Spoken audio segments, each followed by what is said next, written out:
والسلام على سيد الأنبياء والمرسلين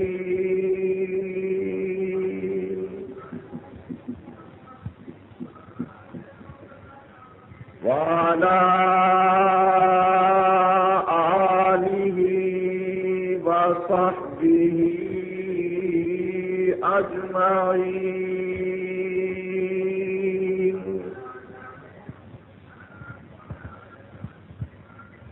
ولعنة الله على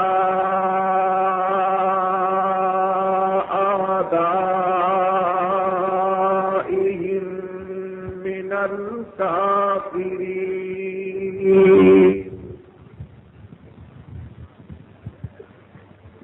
الكافرين الرافضين المنافقين إلى يوم الدين.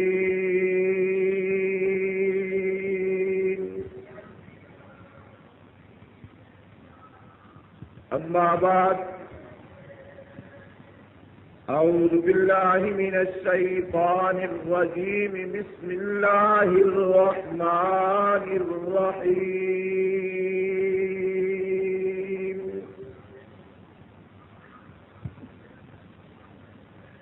لا تقولوا لمن يقتل في سبيل الله أموات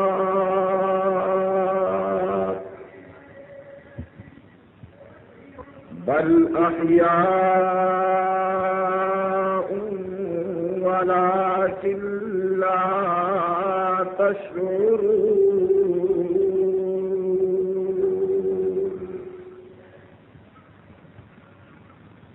وقال تبارك وتعالى في مقام آخر: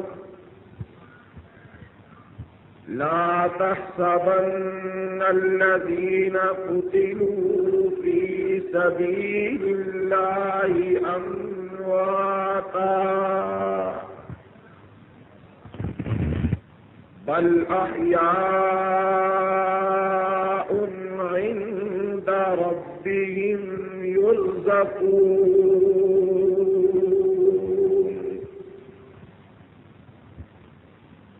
قال النبي صلى الله عليه وسلم: والله لوددت أن أقتل في سبيل الله ثم أحيا ثم أقتل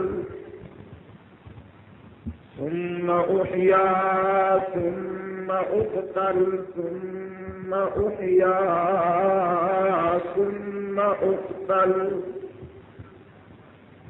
وقال عليه الصلاة والسلام في مقام آخر: الحسن والحسين سيدا شباب أهل الجنة.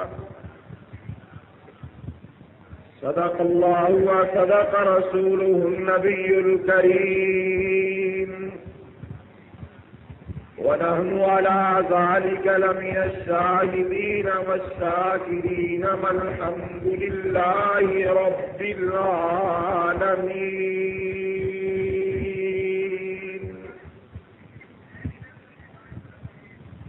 سب حضرات ذوق و محبت کے ساتھ درود شریف پڑھ لیجیے.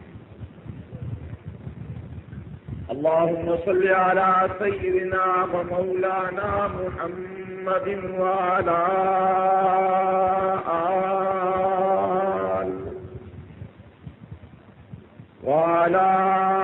آل سيدنا ومولانا محمد وبارك وسلم.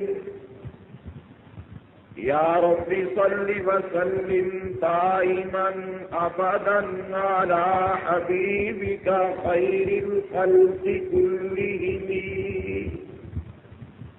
سبحانك لا علم لنا إلا ما علمتنا إنك أنت العليم الحكيم.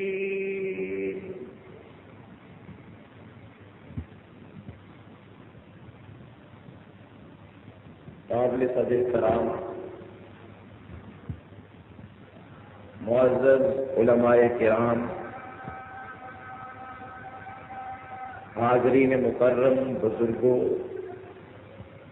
نوجوان ساتھیوں، سپاہ صحابہ کے غیور کارکنوں،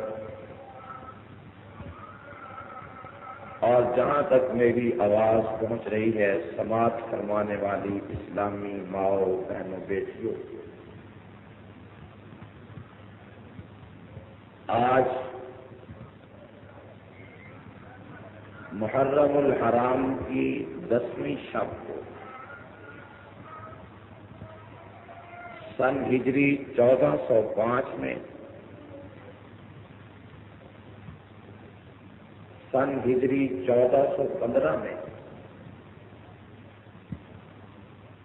اہرار پارک کے اس تاریخی اسٹیج پر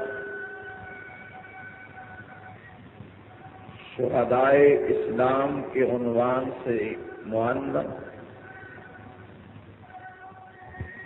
آج کی پرہجوم کانفرنس کے اس اجلاس میں آپ حضرات سے مخاطب ہونے کا موقع مل رہا ہے۔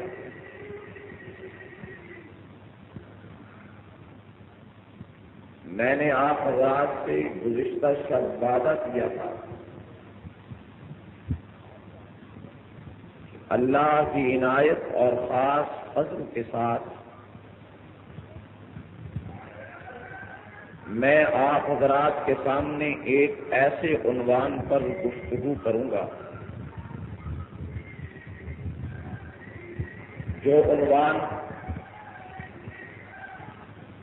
عرصہ دراز سے اس بات کا متقاضی تھا کہ اب اسے بغیر خوف و خطر کے عوام کے سامنے لایا جائے،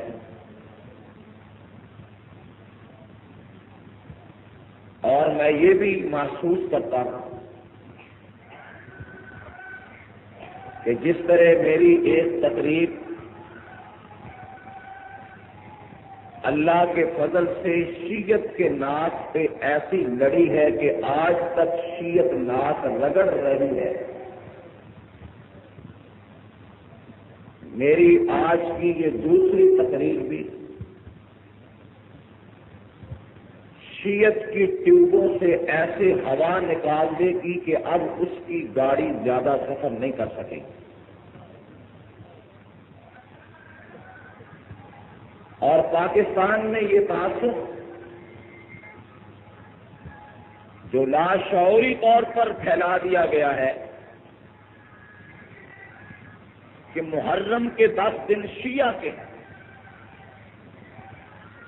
محرم کے 10 ایام شیعہ کو وراثت میں ملے ہیں، ہمارے روڈ، ہماری سڑکیں، ہمارے میدان، ہمارے چوک چراہے اور بازار محرم کے ان 10 دنوں میں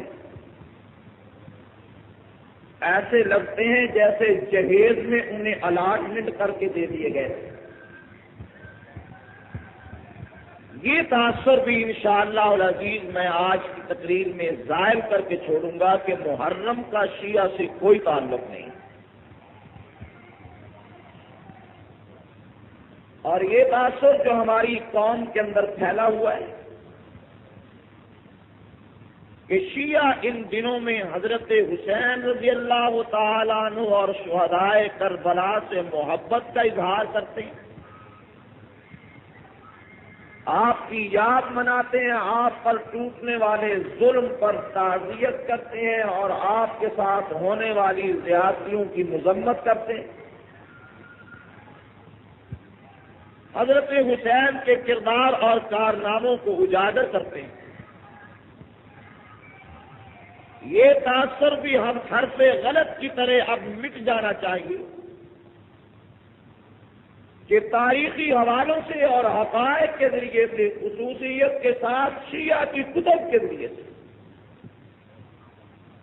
آج یہ بات سورج کی طرح واضح ہو کر سامنے آ جائے گی کہ شیعہ ہی وہ لوگ تھے جنہوں نے قافلہ حسین کو لوٹا،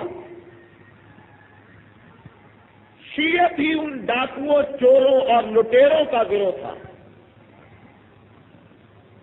جنہوں نے خانوادہ نبوت کی شہزادیوں کے کانوں سے بالیاں کھینچی،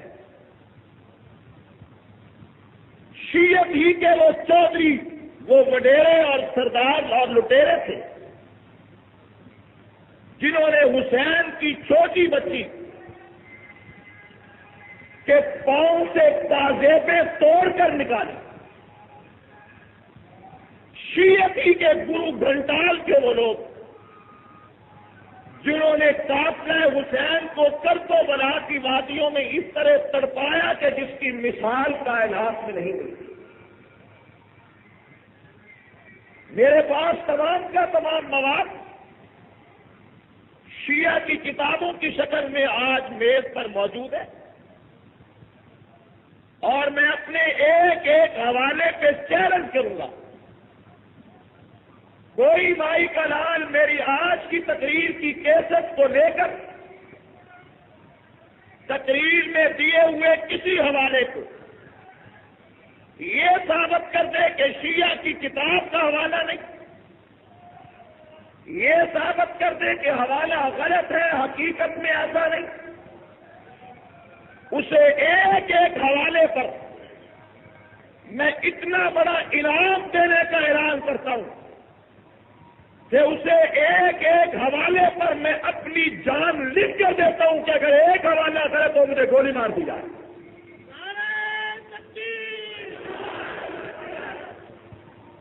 تاکہ لوگوں کو پتہ چل سکے کہ یہ ڈھانگ اور جھوٹ مکر و فریب پر مبنی یہ سارا کا سارا پروگرام کہ خود ہی قاتل، خود ہی مفتر، خود ہی منصف ٹھہرے، خود ہی قاتل، خود ہی مفتر، خود ہی منصف ٹھہرے، اقربا میرے خون کا دعویٰ کہے کس پر؟ گرامی قدر سامعین، میں واقعہ کربلا کی تفصیلات کو عرض کرنے سے پہلے ایک عمومی تھا آپ حضرات کے سامنے نقشہ کھینچنا چاہتا ہوں کہ شیعت کیا ہے۔ کربلا کے میدان میں شیعت نے جو خانوادہ نبوت کو اپنا شکار بنایا، یہ اس کی کوئی پہلی جسارت نہیں، یہ کوئی اس کا پہلا کام نہیں، بلکہ شیعت نے اس سے پہلے 4 شخصیات کو لقمہ تر بنا کر ہضم کرنے کی کوشش کی، اور شیعت اس بات میں کامیاب ہوتی چلی گئی کہ اس نے اسلام کی جلیل القدر شخصیات کو نشانہ بنایا، ان کے خون سے اپنی پیاس بجھانے کی کوشش کی، اسلام کی پیٹھ میں چھڑا ٹھوک کر آج میں اسلام کو تباہی اور بربادی کے بہانے پر لانے کی ناپاک کوشش ہے۔ اور شیعت کی ابتدا کہاں سے ہوئی؟ حضرت فاروق اعظم رضی اللہ تعالی عنہ کے دور میں جب ایران فتح ہوا، روم کے علاقے میں مسلمانوں کی فوجیں داخل ہو گئی،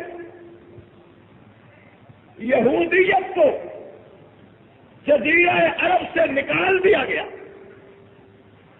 یہودیت، عیسائیت، مجوسیت سر جوڑ کر بیٹھی کہ مسلمانوں سے اپنی شکست کا بدلہ کیسے لیا جائے۔ سوچ سوچ کر وہ اس نتیجے پر پہنچی، یہ اتحاد ثلاثہ، یہ 3 طبقوں کا اتحاد اس نتیجے پر پہنچا اپنی شکست کا بدلہ چکانے کے لیے 10.5 ایک ہی راستہ ہے، اور وہ راستہ یہ ہے کہ مسلمانوں سے فاروقی قیادت کو چھین لو۔ جب قیادت چھن جائے گی ان ہاتھوں سے قیادت اور سیادت کی باغ ڈور نکل جائے گی جو ہاتھ معمولی ہاتھ نہیں بلکہ نبوت کے مانگے ہوئے ہاتھ ہیں، جو شخصیت معمولی شخصیت نہیں بلکہ بیت اللہ کے غلام پکڑ کے عرش الہی سے محبوب نے مانگ کر لی ہے، جب اس شخصیت سے مسلمانوں کو دور کر دیا جائے گا جس کی زبان پر اللہ نے حق کو جاری کر دیا، جس کے راستوں سے شیطان ہٹ جاتا ہے، وہ پیغمبر کی مراد مانگی ہوئی شخصیت جس کے آنے سے بیت اللہ کے دروازے کھلے، اگر مسلمانوں کی باغ ڈور اس کے ہاتھوں سے نکل جائے، فاروق اعظم کو دنیا نے سمجھا نہیں ہے، بدقسمتی ہماری کہ ہم مسلمان ابھی تک سمجھ نہیں پا رہے، ورنہ جنہوں نے سمجھا، کافر ہوتے ہوئے یورپ کا مستشرق بولا کہ اگر 10 سال فاروق اعظم اور زندہ رہتے تو دنیا کائنات میں سوائے اسلام کے کوئی نظام باقی نہ رہتا۔ آپ نہ سمجھے میں نہ سمجھوں تو الگ بات ہے، لیکن یہودیت، مجوسیت اور عیسائیت کے شاطر ذہن یہ سمجھ گئے تھے کہ فاروق اعظم کون ہے اور کیا ہے۔ چنانچہ اس سازش کے نتیجے میں ابو لولو فیروز مجوسی ایرانی النسل شخص کا حضرت فاروق اعظم کو قتل کرنے کے لیے آنا اور آپ پر نماز کی حالت میں وار کرنا، یہ ان تینوں کے اس سازش کا نتیجہ تھا جس کے نتیجے میں فاروق اعظم شہید ہوئے۔ شیعت کی ابتدا یہاں سے ہوتی ہے، اور میں اس بات پہ ہزاروں دلائل دے سکتا ہوں۔ شیعت کی شین کو دیکھو تو شیطان سے نکلے گی، یا کو دیکھو یہودیت سے نکلے گی، عین کو دیکھو تو عیسائیت سے نکلے گی۔ شیطان، یہودیت، عیسائیت، مجوسیت جب مل جائے تو شیعت وجود میں آتی ہے۔ شیعت مرکب ہے مجوسیت کا، عیسائیت کا، یہودیت کا اور ہندوازم کا۔ تمام باطل مذاہب کو جب آپ جمع کر لیں گے تو آپ کو ایک شیعت نظر آ جائے گی۔ اور اگر میں اس شیعت کو مزید پیچھے لے جانا چاہوں تو میرا چیلنج ہے، قرآن کریم میں اور احادیث مبارکہ میں منافقوں کا جو ذکر موجود ہے، منافقوں کے حالات و واقعات، منافقین کا کردار، منافقین کی عادات و خصائل، آپ اسے ایک نظر پڑھ لیجئے۔ منافقوں کے عادات و خصائل کو پڑھ لینے کے بعد آپ شیعت کا مطالعہ کیجئے، آپ کو ایسے نظر آئے گا جیسے ایک جوتا دوسرے جوتے کے مشابہ ہوتا ہے۔ شیعت منافقت کے مشابہ ہے، شیعت منافقت کے ہم رکاب ہے، شیعت اور منافقت میں کوئی فرق نہیں ہے۔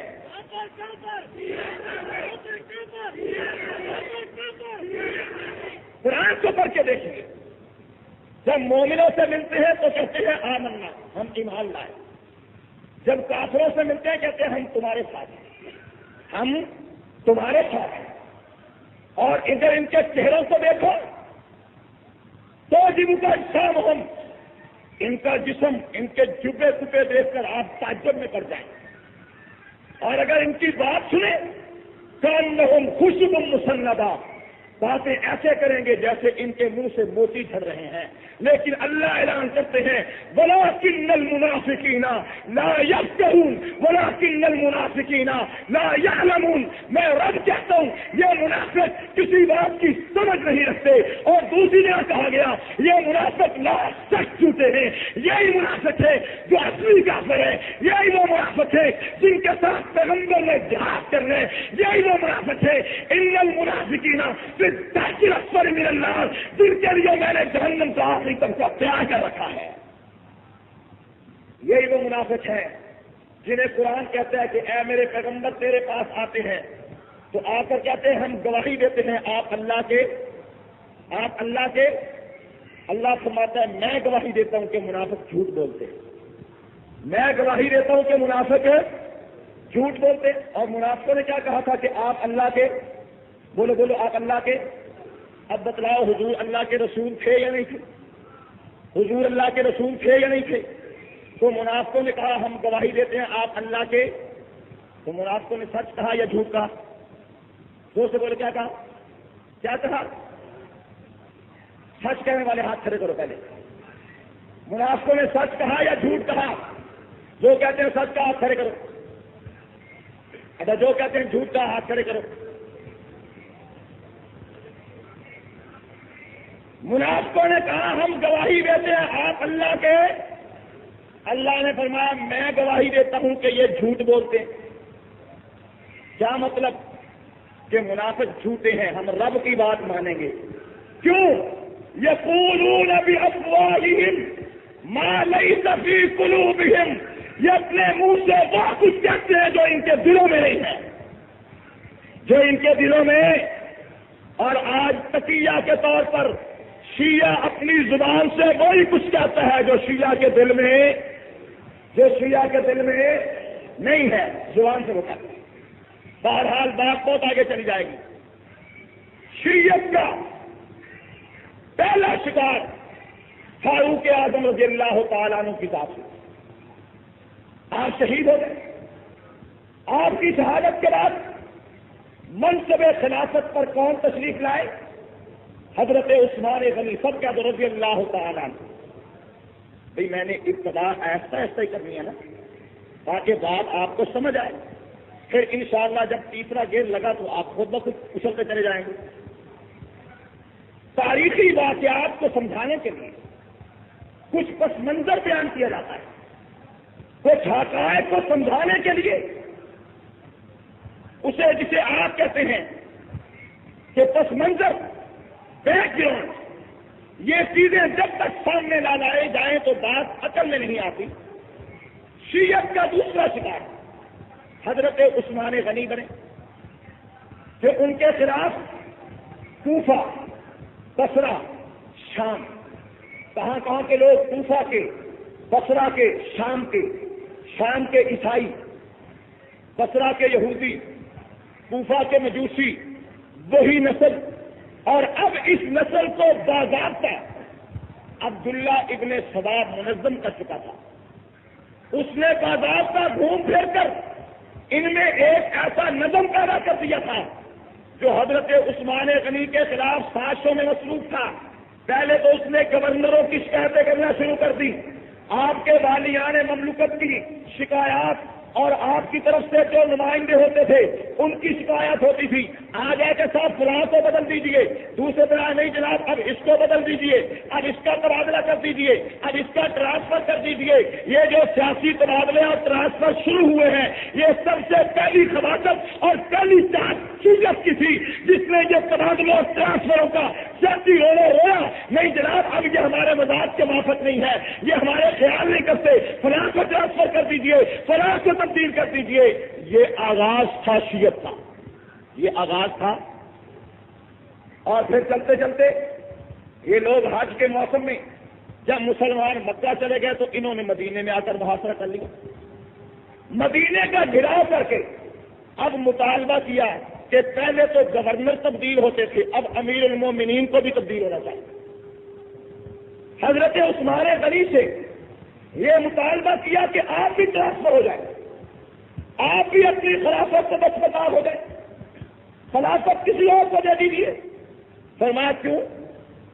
میرے اندر کوئی کوتاہی، کوئی کمی، کوئی خامی؟ نہ کوئی کوتاہی تھی، نہ کوئی خامی اور کمی تھی، نہ کوئی خامی اور کمی تھی۔ خامی اور کمی تو یہی تھی کہ فاروق اعظم نے 22 لاکھ مربع میل پر اپنے قدم آگے بڑھا کر جب شہادت کے وقت عثمان غنی کے ہاتھ میں خلافت دی تو عثمان غنی نے 12 سال کے اندر اندر 44 لاکھ مربع میل پر اسلام کے جھنڈے گاڑ دیے تھے. عثمان غنی کی کوتاہی اور خامی صرف یہ تھی، قصور عثمان غنی کا یہ تھا کہ انہوں نے فرمایا تھا کہ افریقہ کے جنگل کاٹ کر ایک بحری بیڑا تیار کرو. بحری بیڑا تیار ہوا جس میں 1700 کشتیاں سوار کی گئی. جب یہ بحیرہ روم میں بیڑا اتار دیا گیا تو روم کے پاؤں سے تخت نکل گیا. اس نے کہا اسلام کو دنیا کی ساری طاقت روم میں قدم جمانے سے نہیں روک سکتی.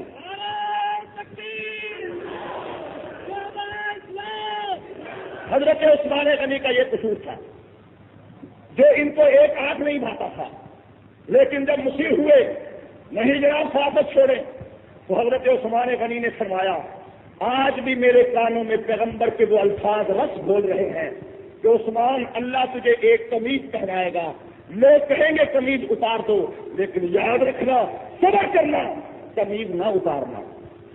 قمیض اب آگے چلے گی. انہوں نے کہا اچھا قمیض نہیں اتارو گے، خلافت سے دستبردار نہیں ہوگے. گھر کا محاصرہ، گھر کا محاصرہ، پانی بند کرنا، خاندان نبوت کے گھروں کا محاصرہ کرنا، نبی کے داماد کا محاصرہ کرنا، پیغمبر کے نواسے کا محاصرہ کرنا، 40 ٹن پانی بند کرنا یا 10 ٹن پانی بند کرنا، یہ سوائے شیعہ قوم کے کسی دوسری قوم کی عادت ہی نہیں ہے. تاریخ انسانیت میں آج کو شیعت کے علاوہ کوئی قوم ایسی نہیں ملے گی کہ جو اسلام کے نام میں وہاں پہ پانی بند کرے. سب سے پہلے پانی بند ان کے پیر و مرشد عبداللہ بن سبا اور اس کے پہلے نے کیا.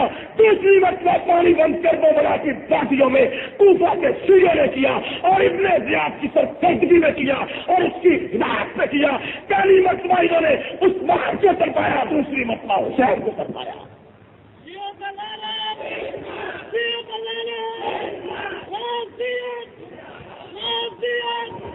ساری روز پانی بند کیا. چنانچہ حضرت عثمان غنی کو جب شہید کیا گیا اس وقت کیفیت کیا تھی کہ عثمان غنی قرآن کی تلاوت کر رہے تھے، قرآن کی. اور حضرت حسین کو جب شہید کیا گیا تو حسین کیا کر رہے تھے؟ قرآن کی تلاوت کرنے والوں کو قتل کرنا. یہ شیعت کی پرانی عادت ہے. آج بھی سیکلا ٹاؤن کی مسجد میں نماز ہو رہی ہو، قرآن کی تلاوت ہو، شیعت بم مارے گی. احسان مسجد لاہور میں نماز ہو رہی ہو، قرآن کی تلاوت ہو، شیعت بم مارے گی. مدرسے قرآن کھلے ہوئے ہیں، شیعت بم مارے گی. خطیب ہے قرآن یاد کرتے، شیعت بم مارے گی. کہ شیعت کی قرآن سے ازلی دشمنی ہے. جہاں قرآن ہے وہاں شیعت نہیں ہے، جہاں شیعت ہے وہاں قرآن نہیں ہے.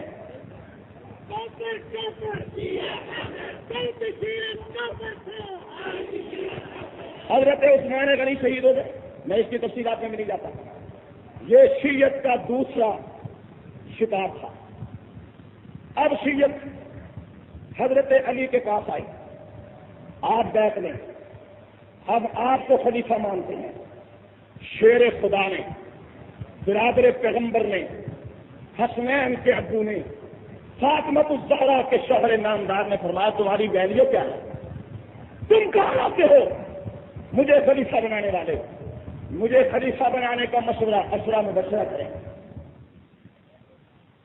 پر بیعت کرنے کے لیے بدر والے آئے، حدیبیہ والے آئے، فتح مکہ والے آئے. ان کا غزل ہے، ان کی بیعت جو ہے، تم ادھر ادھر سے جمع ہو کر آئے ہو، تمہاری کوئی حیثیت نہیں. تو کہنے لگے ہاتھ آگے بڑھاؤ ورنہ ہم تمہیں بھی قتل کر دیں.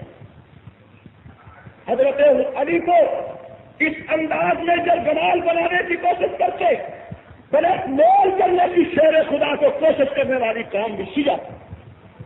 اس کے بعد حضرت علی اور حضرت معاویہ، حضرت علی اور حضرت سیدہ عائشہ رضی اللہ تعالیٰ عنہا کے درمیان تفریق پیدا کرنے والی، بدزنی پیدا کرنے والی اختلافات کی خلیج کو وسیع کرنے والی، مسلمانوں کی جماعتوں کے درمیان میں اختلاف پیدا کرنے والی قوم، تاریخ کا مطالعہ کرنے والا جانتے شیعت تھی۔ جب بھی مسلمانوں کی جماعتیں آپس میں قریب آنا چاہیے، جب بھی مسلمانوں کے نیزوں پر قرآن اٹھے، جب بھی قرآن کو کافر بنا کر اپنے اختلافات دور کرنے کی کوشش کی گئی، جب بھی مسلمانوں نے اتحاد اور وحدت کی کوشش کو کوئی تکلیف تک پہنچانے کے لیے کوئی راہ عمل مرتب کیا گیا، کہتی ہے شیعت تھی جس نے روایت کا ہے، شیعت تھی جس نے رات کو تیز چلائے، شیعت تھی جس نے مسلمانوں کو قتل عام کرایا، شیعت تھی جس نے بھائیوں کو توڑا، شیعت تھی جس نے اختلاف پیدا کیے، شیعت تھی جس نے امت مسلمہ میں اختلاف کی بنیاد رکھی، 80,000 صحابہ کرام کو شہید کرایا۔ صحابہ کے درمیان میں اختلاف کی خلیج کو وسعت دے کر 80,000 صحابہ کا خون پینے والی قوم کا نام کیا نام ہے؟ جن کے منہ پر صحابہ کا خون لگا ہے، جن کی زبانیں پیغمبر کی جماعت کے مقدس خون سے تربتر ہے، جن کے ہوش آج بھی خون صحابہ سے سرخ نظر آتے ہیں۔ بدر والے آئیں، حدیبیہ والے آئیں، فتح مکہ والے آئیں، ان کا وزن ہے، ان کی فیض جو ہے، تم ادھر ادھر سے جمع ہو کر آئے ہو، تمہاری کوئی حیثیت نہیں، تو کہنے لگے ہاتھ آگے بڑھاؤ ورنہ ہم تمہیں بھی قتل کر دیں گے۔ حضرت علی کو اس انداز میں جب جمال بنانے کی کوشش کرتے، پھر مول کرنے کی شیر خدا کو کوشش کرنے والی قوم بھی شیعہ۔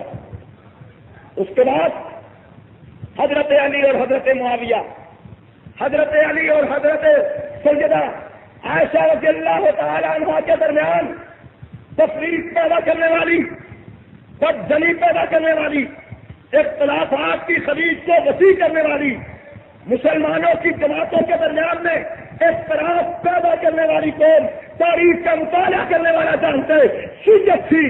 جب بھی مسلمانوں کی جماعتیں آپس میں قریب آنا چاہیے، جب بھی مسلمانوں کے نیزوں پر قرآن اٹھے، جب بھی قرآن کو کافر بنا کر اپنے اختلافات دور کرنے کی کوشش کی گئی، جب بھی مسلمانوں نے اتحاد اور وحدت کی کوشش کو کوئی تکلیف تک پہنچانے کے لیے کوئی راہ عمل مرتب کیا گیا، کہتی ہے شیعت تھی جس نے روایت کا ہے، شیعت تھی جس نے رات کو تیز چلائے، شیعت تھی جس نے مسلمانوں کو قتل عام کرایا، شیعت تھی جس نے بھائیوں کو توڑا، شیعت تھی جس نے اختلاف پیدا کیے، شیعت تھی جس نے امت مسلمہ میں اختلاف کی بنیاد رکھی، 80,000 صحابہ کرام کو شہید کرایا۔ صحابہ کے درمیان میں اختلاف کی خلیج کو وسعت دے کر 80,000 صحابہ کا خون پینے والی قوم کا نام کیا نام ہے؟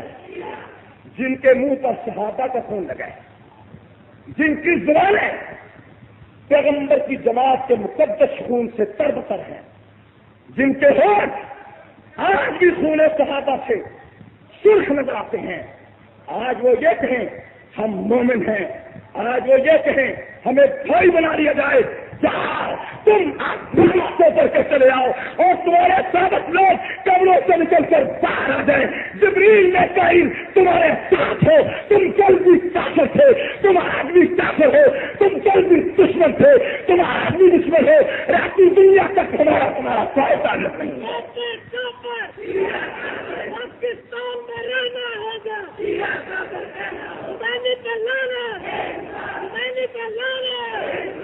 اور پھر وہ وقت آیا، پھر وہ وقت آیا۔ اب میں حوالہ دیتا ہوں حضرت علی رضی اللہ تعالیٰ عنہ کو اس بات پہ مجبور کیا کہ آپ مدینہ چھوڑ کر کوفہ میں آئیں، کیونکہ کوفہ شیعت کا مرکز تھا۔ جب حضرت علی کوفہ میں چلے گئے، اب شیعت نے حضرت علی کے ساتھ کیا کیا؟ کتاب شیعہ کی معتبر کتاب نہج البلاغہ خطبہ 69 صفحہ 99 مطبوعہ بیروت حضرت علی فرماتے ہیں خدا کی قسم جس کی تم مدد اور نصرت کرو وہ ذلیل ہے، تم اسے لڑائی میں چھوڑ کر بھاگ جاؤ گے، مغلوب ہو کر اسے خام خواہ ذلت نصیب ہوگی. جس شخص نے تمہیں دشمن کے مقابلے کے لیے بھیجا اس نے ایک تیر پہ پتھر چلایا. قسم خدا کی تم اپنے مکانوں کی فضا میں تو بہت سکتے ہو مگر میدان میں علم کے نیچے تمہاری تعداد بہت قلیل ہوتی ہے. یہ وہ الفاظ ہیں جو شیعہ کی کتاب نہج البلاغہ میں حضرت علی کے خطبے کے الفاظ ہیں جو خطبے میں کھڑے ہو کر منبر پہ کھڑے ہو کر جناب علی فرماتے ہیں. اور پھر حضرت علی فرماتے ہیں خدا کی قسم تمہارے ان الفاظ سے بیدار ہو کر میں اس بات کو بہت سکتا ہوں. نوٹ کرنے والا نوٹ کرے. نہج البلاغہ خطبہ 97 صفحہ 142 مطبوعہ بروز میں لکھے. قسم خدا کی تمہارے ان الفاظ سے بیدار ہو کر میں اس بات کو بہت سکتا ہوں کہ معاویہ مجھ سے اس طریقے سے تمہارا معاوضہ کرے کہ بنا ترائے مشکوک کے اس میں دن نکا مشکوک مجھے میسر ہو اور 10 نگر تم سے لے لے اور فقط ایک مرد شامی میرے حوالے کر دے. حضرت علی فرماتے ہیں کہ تم سارا کا سارا لشکر معاویہ مجھ سے لے کر ایک شامی مجھے دے دے اور کوفہ کے شیعوں تمہاری ذات جو تمہارا وزن تمہاری قیمت حضرت علی کے نظر میں ایک شامی کے برابر ہے. تم ایک شامی کا مقابلہ نہیں کر سکتے. تم نے پیغمبر کے برابر کو دھوکہ دیا. تم نے علی المرتضیٰ کو دلیل دیا. تم نے برابر پیغمبر سے دھوکے کیے. تم علی کے دشمن ہو. تم علی کے بہن کرنے والے ہو. علی کی ذات تم سے بیزار تھی تو پوری قوم تم سے بیزار ہے.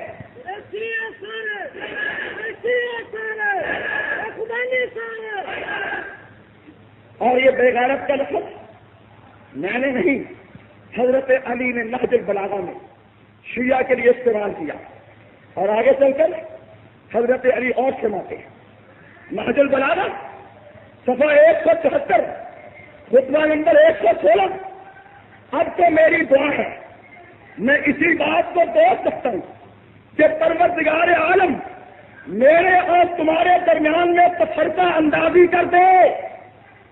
میرے اور تمہارے درمیان میں ان اللہ فرق بینی و بینکم اللہ میرے تمہارے درمیان میں تفرقہ اندازی پیدا کر دے. کیا تفرقہ اندازی؟ جسے تم آج فرقہ واریت کہتے ہو. جسے آج فرقہ واریت کہتے ہو. کہتے جی آپ نے فرقہ وارانہ تقریر کی. کیا مطلب؟ آپ نے شیعوں کو اپنے سے جدا کر دیا. آپ نے الگ کر دیا.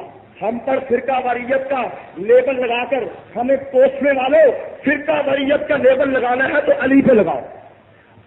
فرقہ واریت کا لیبل لگانا ہے تو کس پہ لگاؤ؟ علی پہ. جو فرماتے ہیں اللہ لوددت ان اللہ فرق بینی و بینکم اور تمہارے درمیان میں میرے درمیان میں تفرقہ اندازی کرے. انہیں ان لوگوں کے ساتھ ملک کر دے جو تم سے زیادہ میرے لیے سزاوار ہوں. وہ ایسے لوگ سے قسم خدا کی ان کی علامت تدبیریں میمون و مبارک تھی. وہ دانش مندانہ حکیمانہ بردباریوں کے مالک تھے. وہ راست گستاخ تھے. وہ بغاوت دور و فتن کے ترک کرنے والے تھے. گزر گئے طرح والے تھے. ان کے 5 طریقے اسلام پر مستقیم تھے. وہ راہ واضح پر چلے. ہمیشہ رہنے والی سرائے رتبہ میں فتح فیروزی حاصل کی. نیک اور گوارا کرامتوں سے کامیاب ہوئے. یہ حضرت علی کا وہ خطبہ ہے جس میں آپ نہ صرف شیعہ سے بیداری کا اظہار کرتے ہیں شیعہ سے جدا ہونے کا اعلان کرتے ہیں بلکہ آپ نے اسی خطبہ میں حضرت حضرات ثلاثہ کی تاریخ کی. اسی خطبہ میں حضرت عثمان عمر حضرت ابوبکر کے لیے آپ نے راست گوئی سلامتی صراط مستقیم کے الفاظ استعمال کیے. اور آگے چل کر حضرت علی کا دوسرا خطبہ ہے جو احتجاج تبرسی کی جلد نمبر 1 صفحہ 256 پر اس انداز میں لکھا ہوا ہے ایھا الناس انما استقلتکم لجہاد ہؤلاء فلم تنفروا. ترجمہ یہ ہے لوگوں نے تمہیں جہاد پر نکلنے کو کہا لیکن تم تیار نہ ہوئے. تم کو دین کی باتیں سنائی تم نے کوئی جواب نہ دیا. تم کو بالمشافہ نصیحتیں کی لیکن تم نے اسے قبول نہ کیا. تمہیں وعدے نصیحت کی لیکن نافرمان گدھوں کی طرح بھاگ گئے. نافرمان گدھوں کی طرح. بتلاؤ علی المرتضیٰ نے نافرمان گدھے کس کو کہا؟ نافرمان گدھے کس کو کہا؟ نافرمان گدھے کس کو کہا؟ شیعو تم وہ لوگ ہو، وہ قوم ہو جس کے اوپر گدا ہونے کا فتوا، اور گدا بھی وہ نہیں، ایک گدا وہ ہے فرما بردار ہے، چارہ کھاتے بوجھ اٹھاتے، چارہ کھاتے شہر تک جاتے، چارہ کھاتے اینٹیں اٹھاتے، چارہ اٹھاتے ریڑھی پر آتے، چارہ اٹھاتے ہل چلاتے، چارہ اٹھاتے کام کرتے ہیں۔ شیعہ وہ گدا ہے جو چارہ کھاتا ہے، درختیاں جاتا ہے، جو چارہ کھاتا ہے ہل ہلاتا ہے، جو چارہ کھاتا ہے مالک کا منہ چلاتا ہے۔ شیعہ وہ گدا ہے جس کے گدے ہونے پہ علی گڑھ مرتضیٰ نے مور لگائی۔ بولو شیعہ سارے گدے، شیعہ سارے گدے نہیں، نافرمان گدے۔ شیعہ سارے نافرمان میں نہیں کہتا، کس نے کہا شیعہ سارے کھوتے، شیعہ سارے کس نے کہا؟ کس نے کہا؟ کتاب شیعہ کی، بات شیعہ کی، انہیں کی مطلب کی گدے گدے، یہ شیعہ سارے، یہ شیعہ سارے۔ کتاب میری ہو تو اعتراض کرنا، آگے چل کر حضرت کھڑیے، سنو سنو، آگے چل کر احتجاج طبرسی جلد 1 صفحہ 256 حضرت علی فرماتے ہیں بخدا مجھے یہ بات پسند ہے، امیر معاویہ مجھ سے درم کے بدلے میں دینار سے سودا کر لے، یعنی مجھ سے 10 کوفی شیعہ لے کر 1 شامی دے دے۔ خدا کی قسم مجھے یہ بات پسند ہے کہ میں تم کو نہ پہچانوں، نہ تم مجھ کو پہچانو۔ اس معرفت نے ذلت کو کھینچا ہے، تم نے میرے سینے میں غضب پیدا کیا ہے، میرے معاملہ کو تم نے نافرمانی اور ذلت کے ساتھ خراب کیا ہے۔ مجھے بتلاؤ علی المرتضیٰ نے کیوں کہا کہ تم نے میرے سینے کو غضبناک کیا ہے؟ اور علی کا سینہ غضبناک کرنے والی کو سوچت ہے، تم نے علی کا دل دکھایا ہے، تم نے علی کے سینے کو غضبناک کیا ہے، تم علی کے دشمن ہو۔ بات تو ہم علی کے گھر ہیں، ہم علی کے پاسدار ہیں، ہم علی کے ڈاکٹر ہیں، ہم علی کے بھائی ہیں، تمہاری ہماری کھلی جنگ ہے، تمہاری ہماری۔ کتاب احتجاج طبرسی حضرت علی نے فرمایا اے اللہ شیعوں کو اس طرح پگھلا دے جس طرح پانی میں نمک پگھلتا ہے، جس طرح پانی میں۔ احتجاج طبرسی جلد اول صفحہ نمبر 275 طبع جدید دوسری مرتبہ طبع ہوئی ہے تو صفحہ 95 فرمایا اے اللہ میں نے شیعوں کو پریشان کیا، انہوں نے مجھے پریشان کیا، میں نے ان کو دکھ دیا، انہوں نے مجھے دکھ دیا۔ اے اللہ نہ خوش کر ان سے کسی امیر کو، نہ ان کو کسی امیر سے، ان کے دلوں کو ایسا پگھلا دے جیسے نمک پانی میں گھل جاتے ہیں۔ اللہ کی قسم اگر میں نے تم سے کلام کرنے خط و کتابت کی گنجائش بھی پائی تو پھر بھی نہ تم سے کلام کروں گا، نہ تم سے خط و کتابت کروں گا۔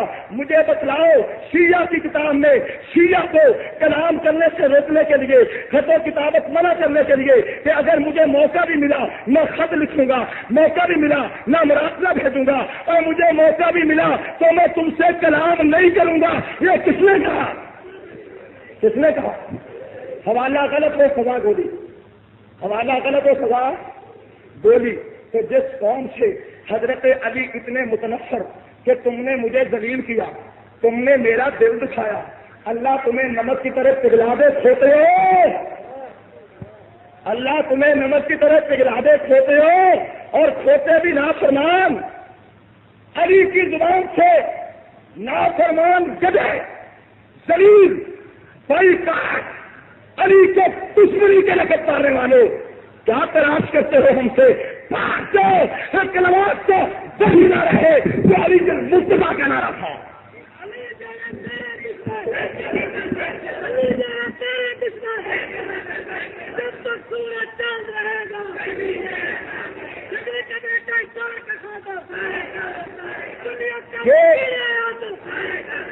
یہ الفاظ اس شخصیت کے ہیں جس شخصیت کو شیعہ کہتے ہیں، ہم اس کے شیعہ ہیں، ہم اس کے، اور وہ فرماتے ہیں تم میرے شیعہ نہیں بلکہ نافرمان نافرمان ہوتے، نافرمان ہوتے۔ اب آگے چلیے، حضرت علی جب یہ فرمانے لگے تو شیعت کی صفوں میں دراڑیں پیدا ہوئی، شیعت نے علی المرتضیٰ سے انتقام لینے کی ٹھان لی. شیعت نے فیصلہ کر لیا کہ اب علی المرتضیٰ کو بھی چھوڑیں گے. اور پھر کیا ہوا؟ فجر کی نماز کے لیے حضرت علی جا رہے ہیں کوفہ کی جامع مسجد کی طرف. عبد الرحمان ابن ملجم نے آپ کا وار کیا, آپ کو زخمی کیا, اور آپ زخموں کی تاب نہ لاتے ہوئے شہید ہو گئے. آج بھی دنیا شیعت جب عبد الرحمان ابن ملجم کا نام لیتی ہے تو کہتی ہے مسلمان تھا. ساڈا پیو لگتا سی. یزید تو غیر مسلم ہو گیا. خلفائے ثلاثہ کو تو تم گالیاں دیتے ہو, عبد الرحمان ابن ملجم کو مسلمان کہتے ہو کیوں؟ کہ وہ اپنے آپ کو شیعہ نے علی میں سے کہلواتا تھا. شیعہ نے علی میں سے کہلواتا تھا. تو بھوکی شیعت نے تیسرا شکار حضرت علی کو کیا. اب حضرت علی کے بعد منصب خلافت پر براجمان ہوئے حضرت حسن ابن علی, سب کہہ دیجیے رضی اللہ تعالی عنہ. جب حضرت حسن رضی اللہ تعالی عنہ خلافت پر متمکن اور فائز ہوئے تو ان کے پاس آنے لگے, شیخ بنانے لگے. ہاں جی ہوں نوجوان قیادت مل گئی. اب نوجوان قائد میں ہم قیادت میں ہم لڑیں گے, ہم بڑھیں گے, ہم معاویہ کا مقابلہ کریں گے, ہم شامیوں کا مقابلہ کریں گے. حضرت حسن نے فرمایا ٹھیک ہے, ایک دستہ تیار کیا, جاؤ لڑو. حضرت معاویہ سے لڑنے گئے اور ان کے ساتھ مل گئے. دوسرا دستہ تیار کیا, لڑنے گیا, ساتھ مل گیا. تیسرا دستہ تیار کیا, لڑنے گیا, ساتھ مل گیا. حضرت حسن نے فرمایا اگر تم نے غداری ہی کرنی ہے, عیب شکنی ہی کرنی ہے, بے وفائی کرنی ہے تو پھر میں کیوں نہ اپنے نانا کے اس پیغام کو, اپنے نانا کی اس دعا کو عملی جامہ پہناؤں. وہ دعا کی تھی, کیا تھی؟ اللہ کے رسول نے فرمایا تھا ان ابنی ھذا سید, یہ میرا بیٹا سردار ہے, لعل اللہ ان یصلح به فئتین عظیمتین من المؤمنین. مجھے امید ہے اس بات کی کہ میرا رب میرے سردار بیٹے کے ذریعے مسلمانوں کی دو جماعتوں میں صلح کرائے گا. مسلمانوں کی دو جماعتوں میں حضور نے دونوں جماعتوں کو کیا کہا؟ مسلمان کیا کہا؟ حضرت علی اور حضرت معاویہ کی جماعت کو حضور نے کیا کہا؟ حضور نے کیا کہا؟ مسلمان. اب حضرت حسن نے صلح کر لی. جب حضرت حسن نے صلح کر لی, یہ میرے پاس کتاب ہے, کتاب لکھنے والا لوط بن یحییٰ ابو مخلص جو 157 ہجری میں فوت ہوا ہے. یہ کتاب لکھنے والا جو پیدا ہوا ہے, جو فوت ہوا ہے حضرت حسین کی شہادت کے 100 سال قریباً بعد, سب سے پہلے مقتل حسین کے عنوان سے واقعہ کربلا پر مبنی کتاب اس نے لکھی ہے. یہ کتاب سب سے پہلے کربلا کے واقعہ کو بیان کرنے والی کتاب ہے. دنیا میں آگے جتنی کتابیں آئیں, جتنی تاریخی کتابیں آئیں, سب تاریخ کی کتابوں نے اسی کتاب سے ہر چیز حاصل کی ہے. اور یہ ایک متاثر کٹر قسم کا رافضی خالی شیعہ تھا. اس نے اس کتاب کے اندر رسم و یابت, اس کتاب میں منظر, اس کتاب میں افسانے افسانے جمع کیے ہیں. لیکن اس کے باوجود کچھ ایسے حقائق ہیں کہ جن حقائق کے لکھنے پر یہ مجبور ہوتا ہے اور یہ بتلاتے ہیں کہ جب حضرت حسن نے صلح کر لی حضرت معاویہ کے ساتھ تو حضرت حسن کو پریشان کرنے کے لیے اس وقت کی شیعت نے کیا کیا؟ اس وقت کی شیعت کھڑی ہو گئی. سلمان بن سعد خزائی, مسیب بن لطیہ, سعید بن عبداللہ حنفی, یہ لوگ کھڑے ہوئے اور انہوں نے کھڑے ہو کر حضرت حسن کے پاس گئے. حضرت حسن کو کہنے لگے آپ نے کیا کیا؟ صلح کر لی. آپ نے کیا کیا؟ اپنے ساتھیوں کے لیے کچھ نہ سوچا, آپ نے اپنے لیے وظیفے لے لیے, ہمارے لیے کوئی نہیں لیے, ہماری ناک کٹوا دی, ہم تباہ برباد ہو گئے, ہم ندامت کے بعد ہم کسی کو کچھ کہہ نہیں سکتے. حضرت حسن نے فرمایا بھاگ جاؤ, میں نے جو کیا ہے ٹھیک کیا ہے, میں نے جو کیا ہے. پھر حضرت حسین کے پاس حضرت حسین کو آ کے کہنے لگے ہم کیا کریں, ہم مرے گئے, تباہی بربادی ہو گئی. اس وقت ہمارے غلام جو ہیں وہ بھی پریشان ہو گئے, اب ہم کیا کریں, کہاں جائیں؟ تو حضرت حسین نے کہا جو کچھ اللہ کا حکم تھا وہ پورا ہو گیا ہے. اللہ کا کام ایک اندازے کے مطابق انجام پذیر ہوتا ہے, اسی کے ساتھوں پر عمل ہوتا ہے. خدا کی قسم جن انسان جمع ہو کر بھی اگر چاہیں کہ جو ہونا ہے وہ ہو تو وہ نہ ہو, وہ کامیاب نہیں ہو سکیں گے. کیونکہ میرے بھائی حسن نے معاویہ سے صلح کر لی ہے. اب میں زندگی بھر اپنے بھائی کی صلح کو توڑوں گا نہیں. زندگی بھر اپنے بھائی کی صلح کو توڑوں گا نہیں. یہ اول ابتدا کے وہ صفات ہیں جن صفات میں حضرت حسن حضرت حسین نے اپنی صلح کو توڑنے کے لیے انکار کیا. جب حضرت حسن کا یہ انداز دیکھا دنیا سیرت بکھر گئی, حضرت حسن کے خلاف ہو گئی, کہنے لگے تو نے یہ کیا کر دیا. کبھی ان کو کہتے یا مذل المؤمنین, اے مومنوں کو ذلیل کرنے والے, کبھی ان کو گالیاں دیتے, کبھی ان کے راستے میں کانٹے بچھاتے, کبھی ان کا مذاق اڑاتے. کتاب شیعہ کی ہے اور میرے ہاتھ میں ہے, کتاب کا نام جلال العلوم ہے, لکھنے والا ملا باقر مدرسی ہے, کتاب کا صفحہ 369 ہے اور اس کے اوپر لکھے کہ حضرت حسن کے بارے میں کس انداز میں انہوں نے پریشان کیا. خلافت معاویہ کو دی اور سب اٹھ کھڑے ہوئے اور غلبہ کر دیا, اسباب امام حسن لوٹ لیا, یہاں تک کہ جال مار حضرت کے پاؤں کے نیچے سے کھینچ لی اور ردا مبارک کندھے سے اتار لی. حضرت امام نے اپنا گھوڑا طرف کیا, سوار ہوئے اہل بیت اور حضرت سے تھوڑے شیعوں کے ہمراہ حضرت کو بیچ میں لے لیا. اور جب سباق میدان میں پہنچے تو ذرا بن سلمان اس کی سکی نے لگام اسد یعنی گھوڑے کی لگام پکڑ لی اور ایک خنجر حضرت حسن کی ران کو مار دیا,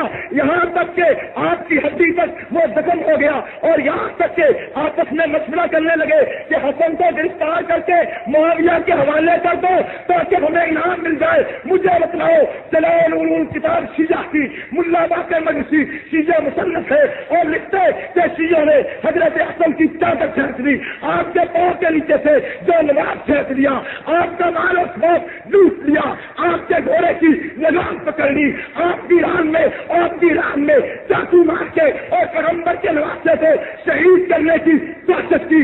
کتاب تیری, قلم تیری, چائے تیری, مصنف تیرا, موقف میرا ہے کہ تو آل رسول کا کل بھی دشمن تھا, تو آج رسول کا آج بھی دشمن ہے.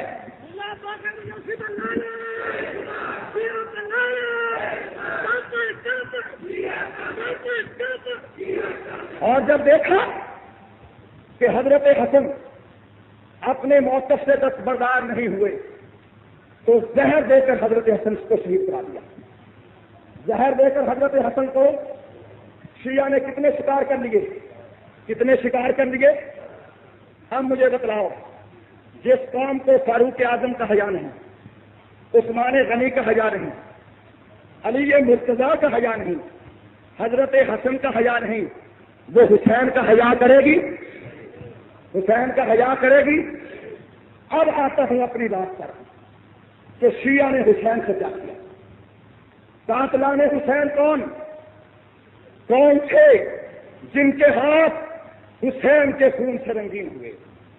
کون تھے جن کی تلواروں نے نواسے رسول کا خون چکھا؟ کون وہ ہاتھ تھے جنہوں نے پیغمبر کے خاندان کو خون پیا؟ کتاب شیعہ کی, تحریر شیعہ کی, قلم شیعہ کا. اگر شیعہ ثابت نہ ہو مجھے گولی نہ دی جائے.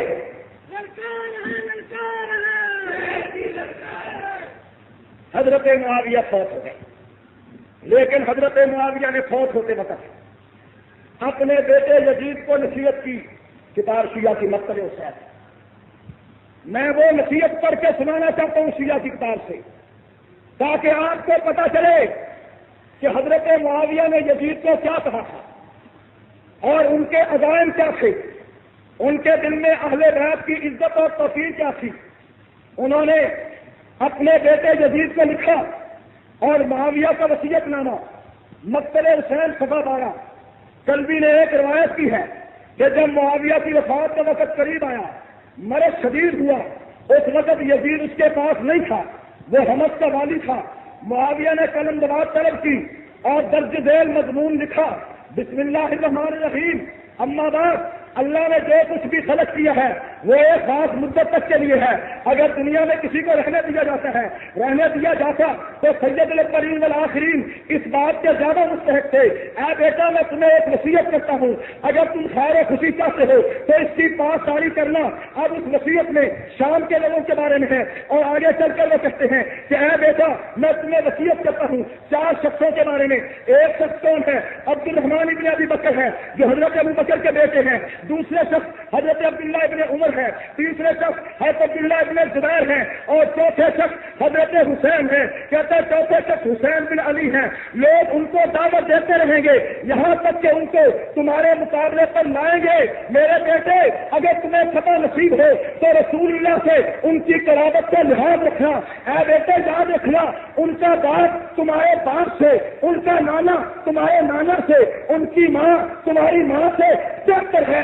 ویسے جو تمہارے دل میں ہوگا وہی ہوگا، لیکن خیال رکھنا حسین کا ابو تیرے ابو سے بہتر ہے، حسین کا نانا تیرے نانے سے بہتر ہے، حسین کی امی تیری امی سے بہتر ہے. اور بہتر لوگوں سے بہتر سلوک کرنا، بہتر لوگوں سے بہتر ہے. یہ وصیت کس نے کی؟ کس نے کی؟ یزید کو حضرت معاویہ نے کی. کتاب شیعہ.